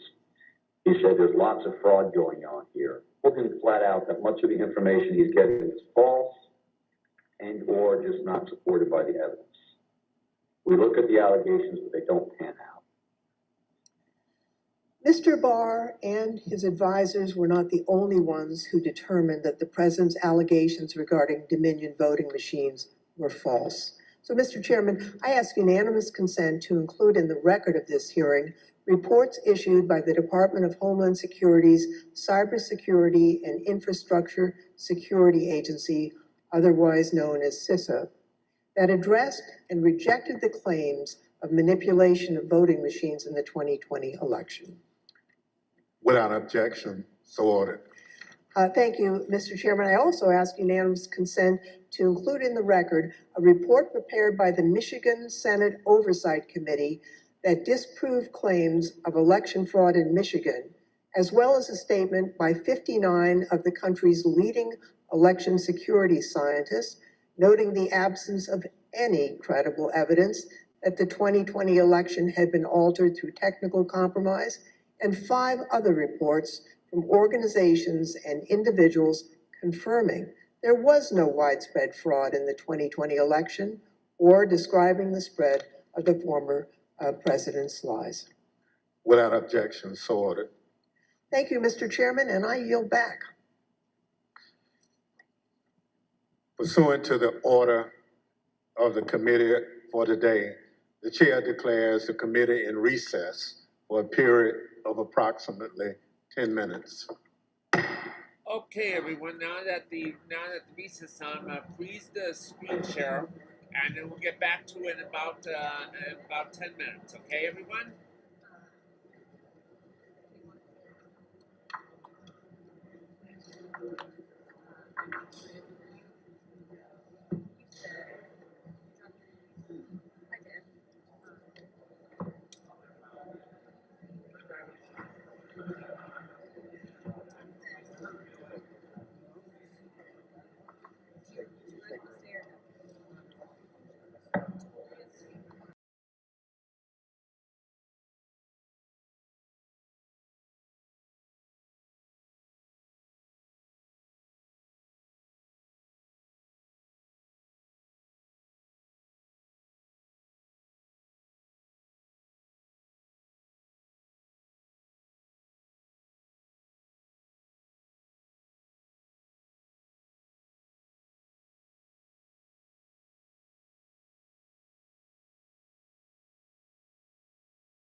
Okay, everyone, they're coming back in the room now. So I'm resuming the sharing now of the screen. I finally figured out, for those who missed it, I finally figured out how to work we figured out how to work the closed captioning. I knew how to work it for Thursday night, but forgot where the little button was until just about a few minutes ago.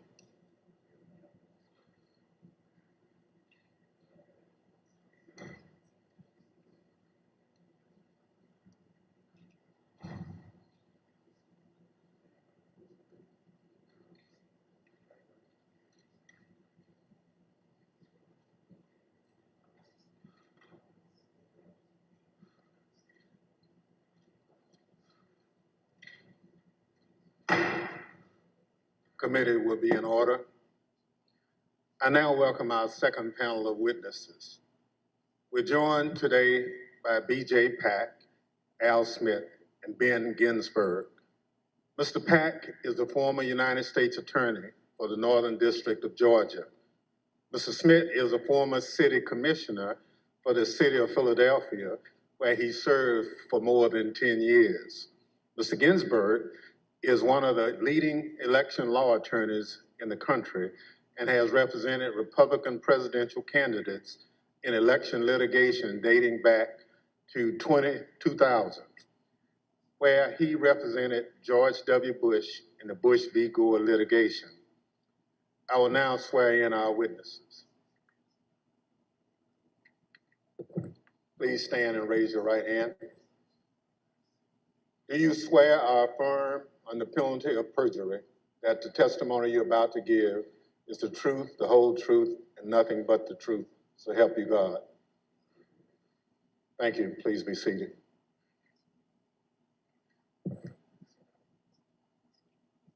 Let the record reflect the witnesses answered in the affirmative. Pursuant to Section 5C8 of House Resolution 503, I now recognize the gentlewoman from California, Ms. Lofgren, for questions. Thank you, Mr. Chairman. Before the break, I think you all heard Mr. Barr and Mr. Donahue talk about the false claims that Mr. Trump and his supporters made about suitcases of fake ballots in Georgia. We have a witness here today who thoroughly investigated that issue. Mr. Pack, I want to thank you for appearing before us today.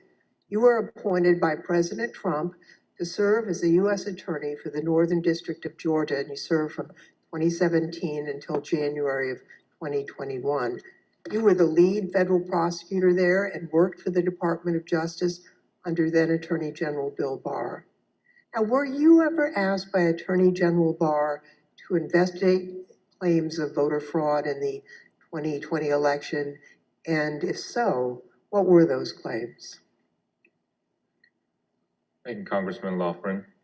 Thank you for the question. Approximately December 4th, I believe, of 2020, Attorney General Barr and I had a conversation about an unrelated case to the case at issue. At the end of the conversation, Mr. Barr had asked me if I had seen a certain videotape that was being reported in the news where Mr. Giuliani, in a Senate subcommittee hearing that was held the day before, May 3rd, showed a videotape of a purportedly a security tape at the State Farm Arena in Atlanta, which is also in Fulton County, the city of Atlanta. City of, yes. At the time, Mr. Barr asked me that he had made a public statement that he had not seen any widespread election fraud that would question the outcome of the election. And because of the videotape and the serious allegation that Mr. Giuliani was making with respect to the suitcase full of ballots purported in the video, he asked me to find out what I could about it, because he had envisioned that in some days after our call that he was going to go to the White House for a meeting, and then that issue might come up. He asked me to make it a priority to get to the bottom of, just try to substantiate the allegation made by Mr. Giuliani. Thank you. I understand the Georgia Secretary of State's office investigated those State Farm Arena allegations and didn't find any evidence of fraud. What did you find when your office conducted its own investigation? We found that the suitcase full of ballots, the alleged black suitcase that was being seen pulled from under the table, was actually an official lockbox where ballots were kept safe. We found out that there was a mistake in terms of a misunderstanding that they were done counting ballots or tallying ballots for the night. And the partisan watchers that was assigned by each of the Yeah, for some reason why I did that by mistake on C-SPAN's end. That's a C-SPAN mistake, which I fixed right Americans who are over the But I age of didn't know. 65 are getting a stimulus this week, but you can get it only if you claim. it showed that that was actually an official ballot box that was kept underneath the tables. And then we saw them pack up because the announcement that they thought they were done for the night. And then once the announcement was made that you should continue counting, they brought the ballot box back out and they continued to count. The FBI interviewed the individuals that are depicted in the videos, purportedly were double, triple counting of the ballots, and determined that nothing irregular happened in the counting, and the allegations made by Mr. Giuliani were false. Thank you very much. I'd like to play again a testimony from Mr. Donahue, who appeared before the committee before today. Mr. Donahue, we talked at some length about whether or not the White House or the president was informed about the Antrim report. On the result of the investigations, the interviews that have gone on Fulton County, how would those results have been communicated to the White House, to the president? I don't know how they were initially communicated. I do know that they came up in subsequent conversations with the president, and Dag Rose and I essentially told him, we looked into that, and it's just not true. Okay, so he was informed. I told the president myself that several times in several conversations, that these allegations about ballots being smuggled in a suitcase and run through the machine several times, it was not true. That we looked at the video, we interviewed the witnesses, it was not true.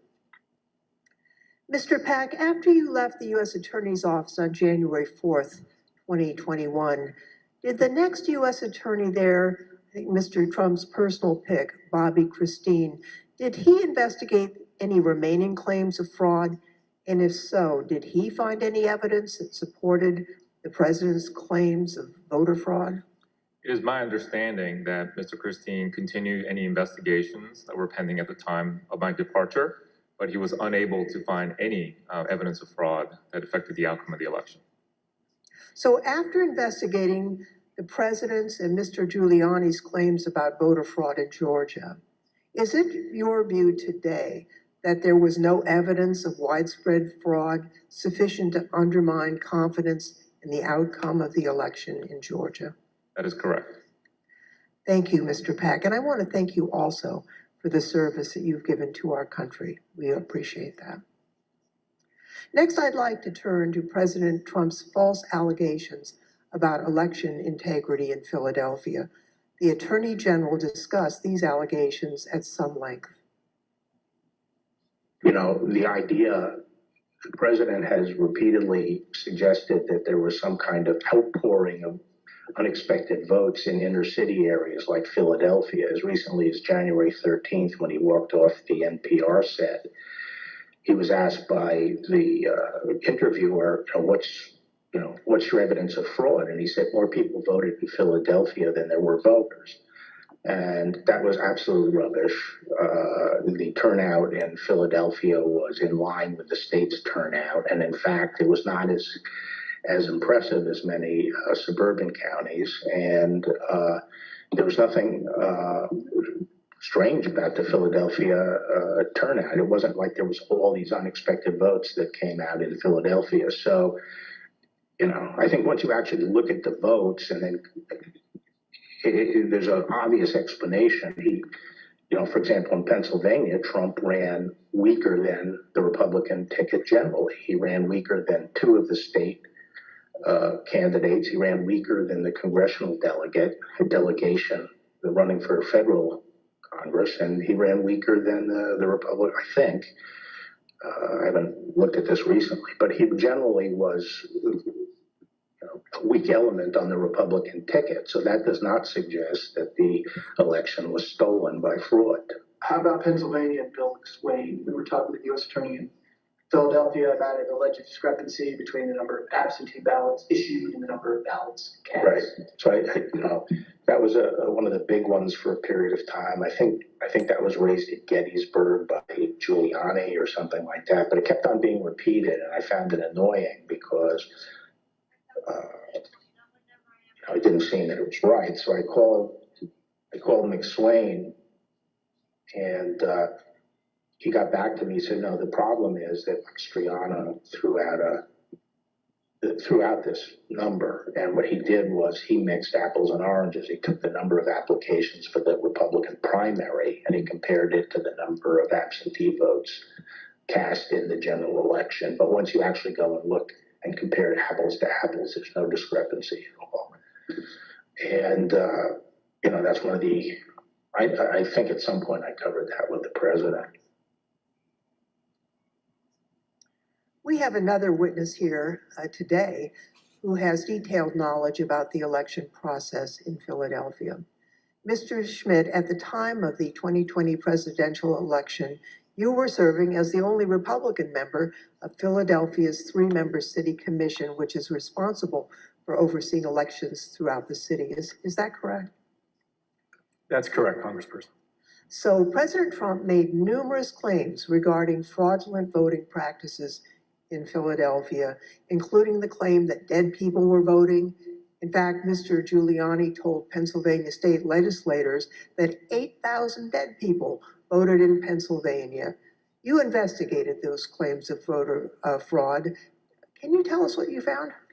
Not only was there not evidence of 8,000 dead voters voting in Pennsylvania, there wasn't evidence of 8. We took seriously every case that was referred to us, no matter how fantastical, no matter how absurd, and took every one of those seriously, including these. As it turns out, even Mr. Trump's campaign lawyers knew that the dead voter claims weren't valid. I guess the crooks in Philadelphia are disappointed in this. They only submitted 8,021 ballots from dead people, mail-in ballots for dead people. Probably easier for dead people to submit mail-in ballots than it is to vote in person.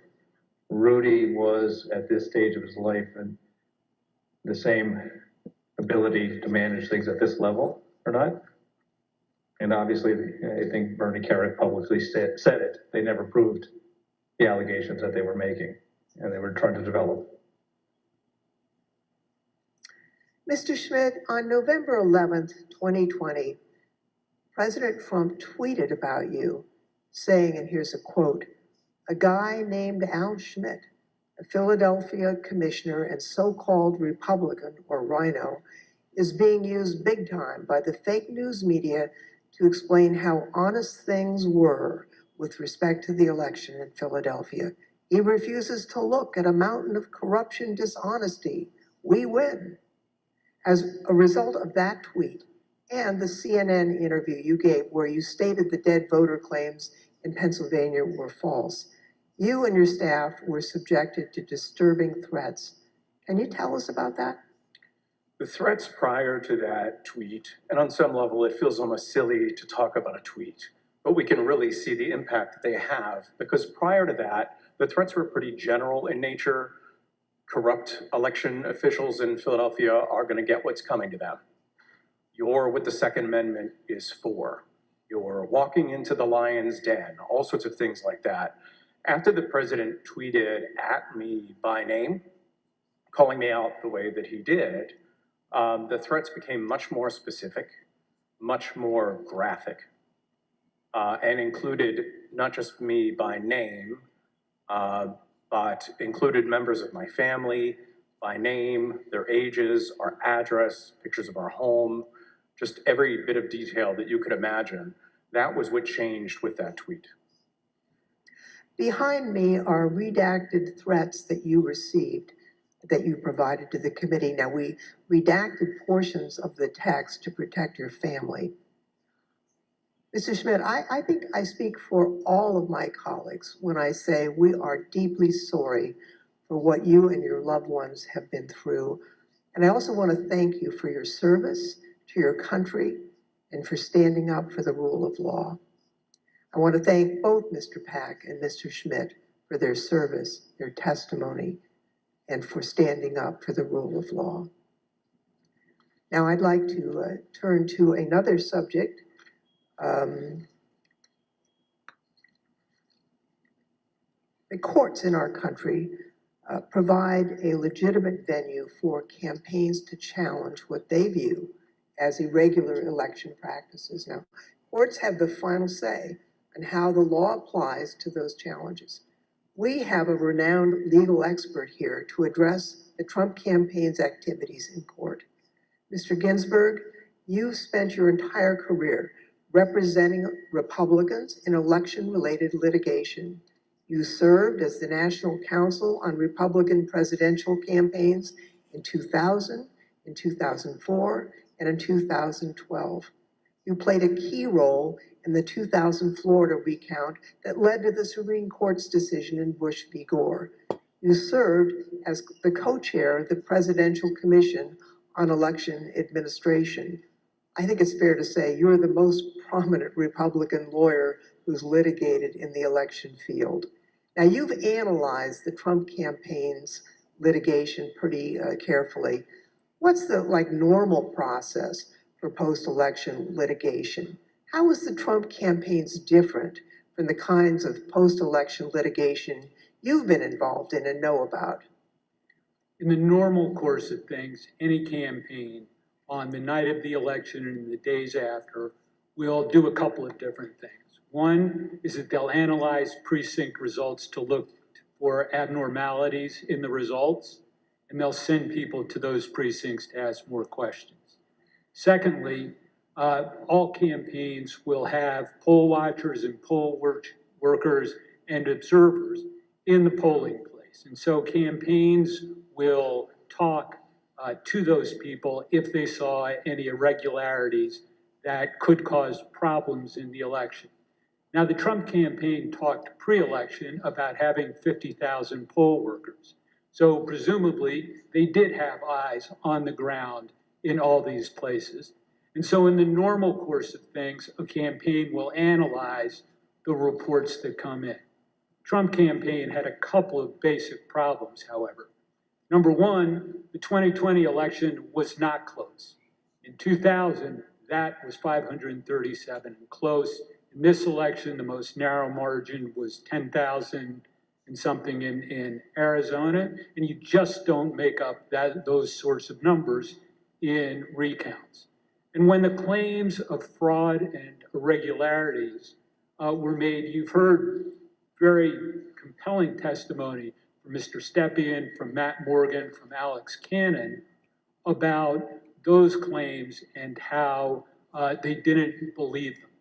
So that put the Trump campaign on sort of a process of bringing cases without the actual evidence that you have to have in which the process is designed to bring out.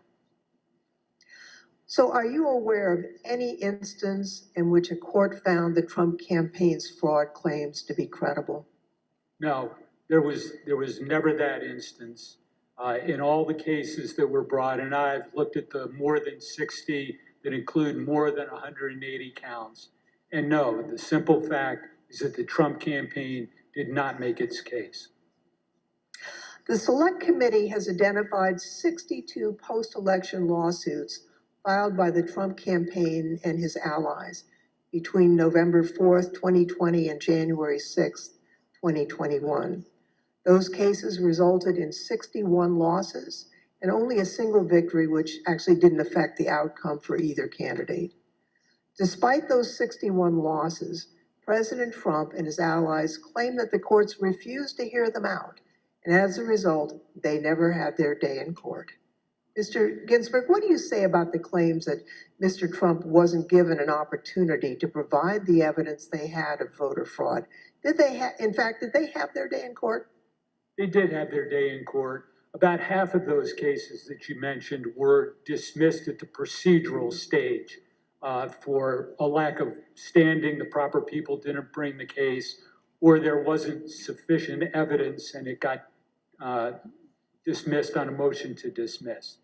But in the other, there was discussion of the merits that was contained in the complaints. And in no instance did a court find that the charges of fraud were real.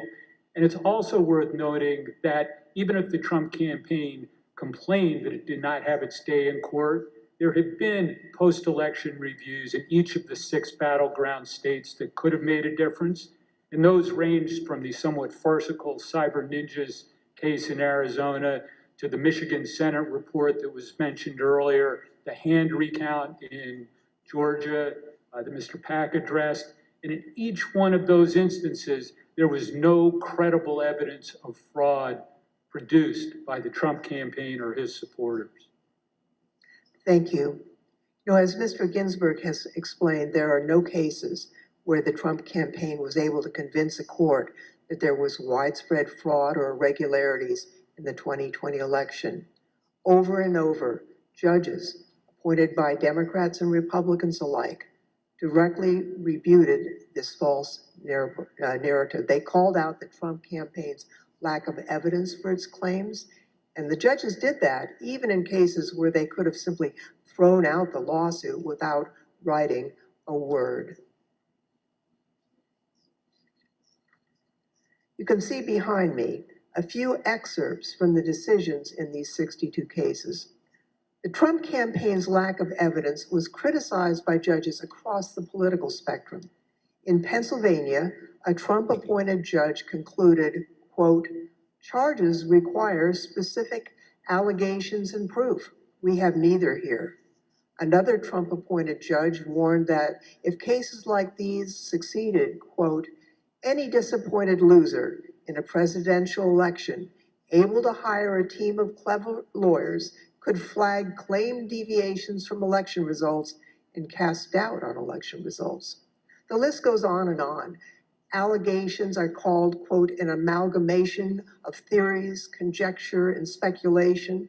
In another, strained legal arguments without merit, unsupported by evidence, derived from wholly unreliable sources, a fundamental and obvious misreading of the Constitution. The rejection of President Trump's litigation efforts was overwhelming. 22 federal judges appointed by Republican presidents, including 10 appointed by President Trump himself, and at least 24 elected or appointed Republican state judges dismissed the president's claims. At least 11 lawyers have been referred for disciplinary proceedings due to bad faith and baseless efforts to undermine the outcome of the 2020 presidential election. Rudy Giuliani had his license to practice law suspended in New York, and just this week, a newly filed complaint will potentially make his suspension from practicing law in DC permanent. And as we've just heard from perhaps the most preeminent Republican election lawyer in recent history, the Trump campaign's unprecedented effort to overturn its election laws in court was a deeply damaging abuse of the judicial process. As stated by U.S. District Court Judge David Carter, this was, quote, "a coup in search of a legal theory." Thank you, Mr. Chairman. I yield back. I want to thank our witnesses for joining us today. The members of the Select Committee may have additional questions for today's witnesses, and we ask that you respond expeditiously in writing to those questions. Without objection, members will be permitted 10 business days to submit statements for the record, including opening remarks and additional questions for the witnesses. The second panel of witnesses is now dismissed.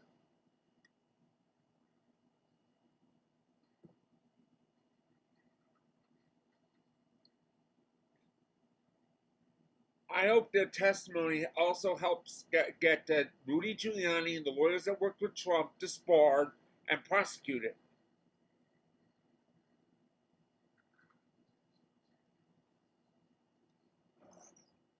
Without objection, the chair recognizes the gentlewoman from California, Ms. Lofgren, for a closing statement. Thank you, Mr. Chairman. Now that we understand the litigation efforts by President Trump and his allies, I'd like to present additional actions taken by the Trump campaign during this time. President Trump continued to push the stolen election narrative, even though he and his allies knew that their litigation efforts, making the same claim, had failed. It's worth pointing out that litigation generally does not continue past the safe harbor date of December 14th. But the fact that this litigation went on, well, that decision makes more sense when you consider the Trump campaign's fundraising tactics. Because if the litigation had stopped on December 14th, there would have been no fight to defend the election and no clear path to continue to raise millions of dollars. Mr. Chairman, at this time, I'd ask for unanimous consent to include in the record a video presentation describing how President Trump used the lies he told to raise millions of dollars from the American people. These fundraising schemes were also part of the effort to disseminate the false claims of election fraud. Without objection, so My name is Amanda Wick, and I'm Senior Investigative Counsel with the House Select Committee to investigate the January 6th attack on the United States Capitol. Between Election Day and January 6th, the Trump campaign sent millions of fundraising emails to Trump supporters, sometimes as many as 25 a day. The emails claimed the, quote, left-wing mob was undermining the election, implored supporters to, quote, step up to protect the integrity of the election, and encouraged them to, quote, fight back. But as the Select Committee has demonstrated, the Trump campaign knew these claims of voter fraud were false, yet they continued to barrage small-dollar donors with emails, encouraging them to donate to something called the Official Election Defense Fund. The Select Committee discovered no such fund existed. I don't believe there is actually a fund called the Election Defense Fund. Is it fair to say the Election Defense Fund was another, I think we called it a marketing tactic? Yes. And tell us about these funds as marketing tactics. Just a topic matter where money could potentially go to be, how money could potentially be used. The claims that the election was stolen were so successful, President Trump and his allies raised $250 million, nearly $100 million in the first week after the election. On November 9th, 2020, President Trump created a separate entity called the Save America PAC. Most of the money raised went to this newly created PAC, not to election-related litigation.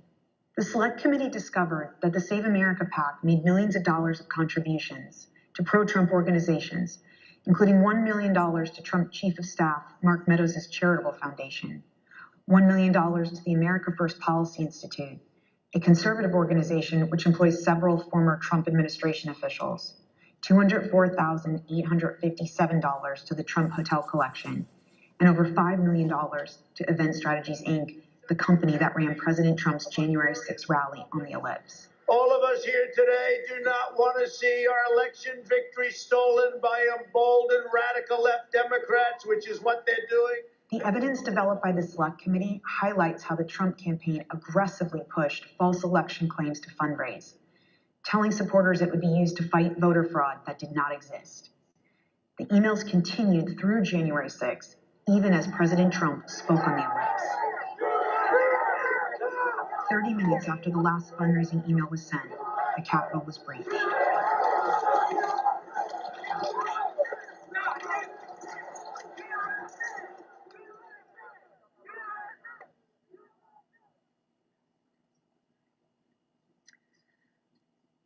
Every American is entitled and encouraged to participate in our electoral process. Political fundraising is part of that. Small dollar donors use scarce disposable income to support candidates and causes of their choosing, to make their voices heard. And those donors deserve the truth about what those funds will be used for. Throughout the committee's investigation, we found evidence that the Trump campaign and its surrogates misled donors as to where their funds would go and what they would be used for. So not only was there the big lie, there was the big ripoff. Donors deserve to know where their funds are really going. They deserve better than what President Trump and his team did. Mr. Chairman, I yield back. Without objection, the chair recognizes the gentlewoman from Wyoming. Plan to corrupt the Department of Justice and his detailed planning with lawyer John Eastman to pressure the vice president, state legislatures, state officials, and others to overturn the election.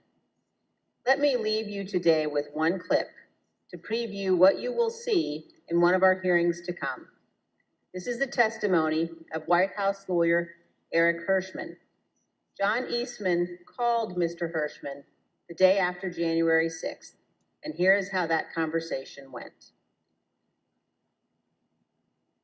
I said to him, "Are you out of your effing mind?" Right? I only want to hear two words coming out of your mouth from now on. Orderly transition.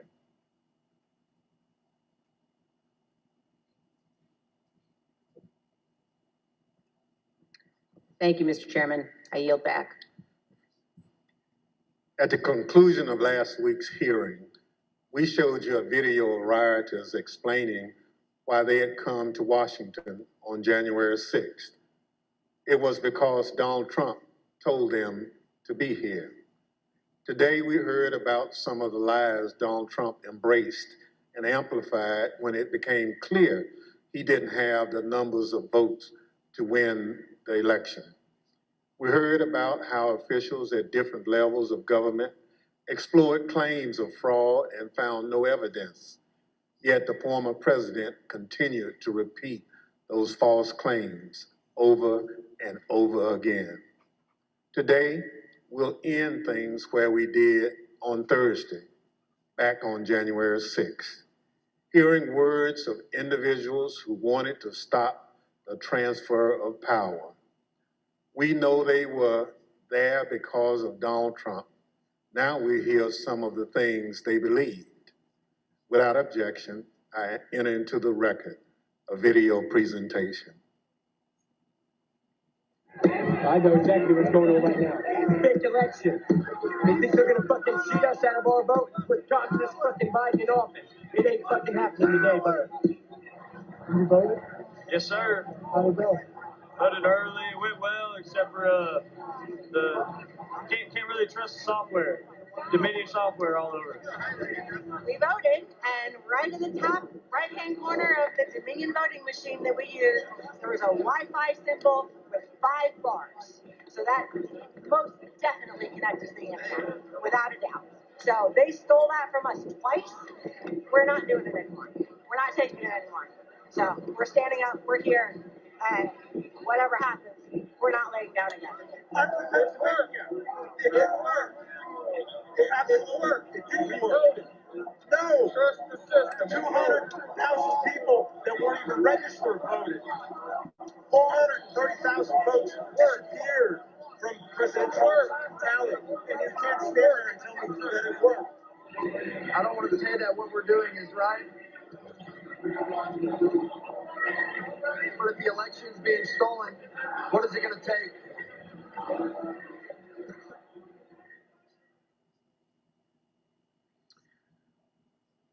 The chair requests those in the hearing room remain seated until the Capitol Police have escorted members from the room. Without objection, the committee stands adjourned.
before everyone leaves, I posted a Twitter thread of me, my puppy, and made my cool best friends. And my mom Sophie is taking the camera and made my cool best with the picture. Made my best friends at Scranton's March for Our Lives and Abortion Rights rally.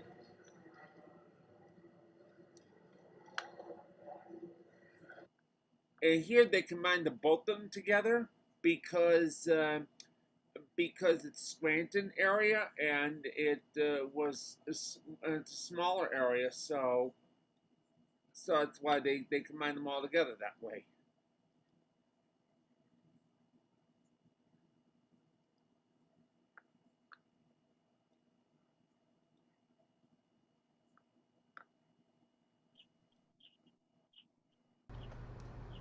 I still think the first one was better. I still think the first one was more eye-catching because it had the, you know, the actual video from the. It had the video from the whole event, you know, the whole. Right? Yeah.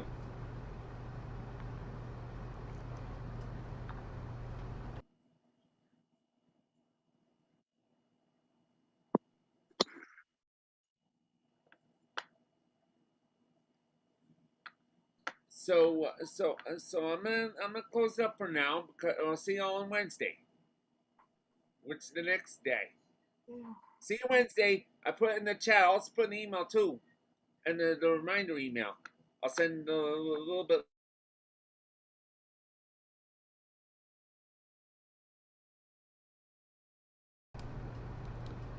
Well, that's it, folks. See you Wednesday.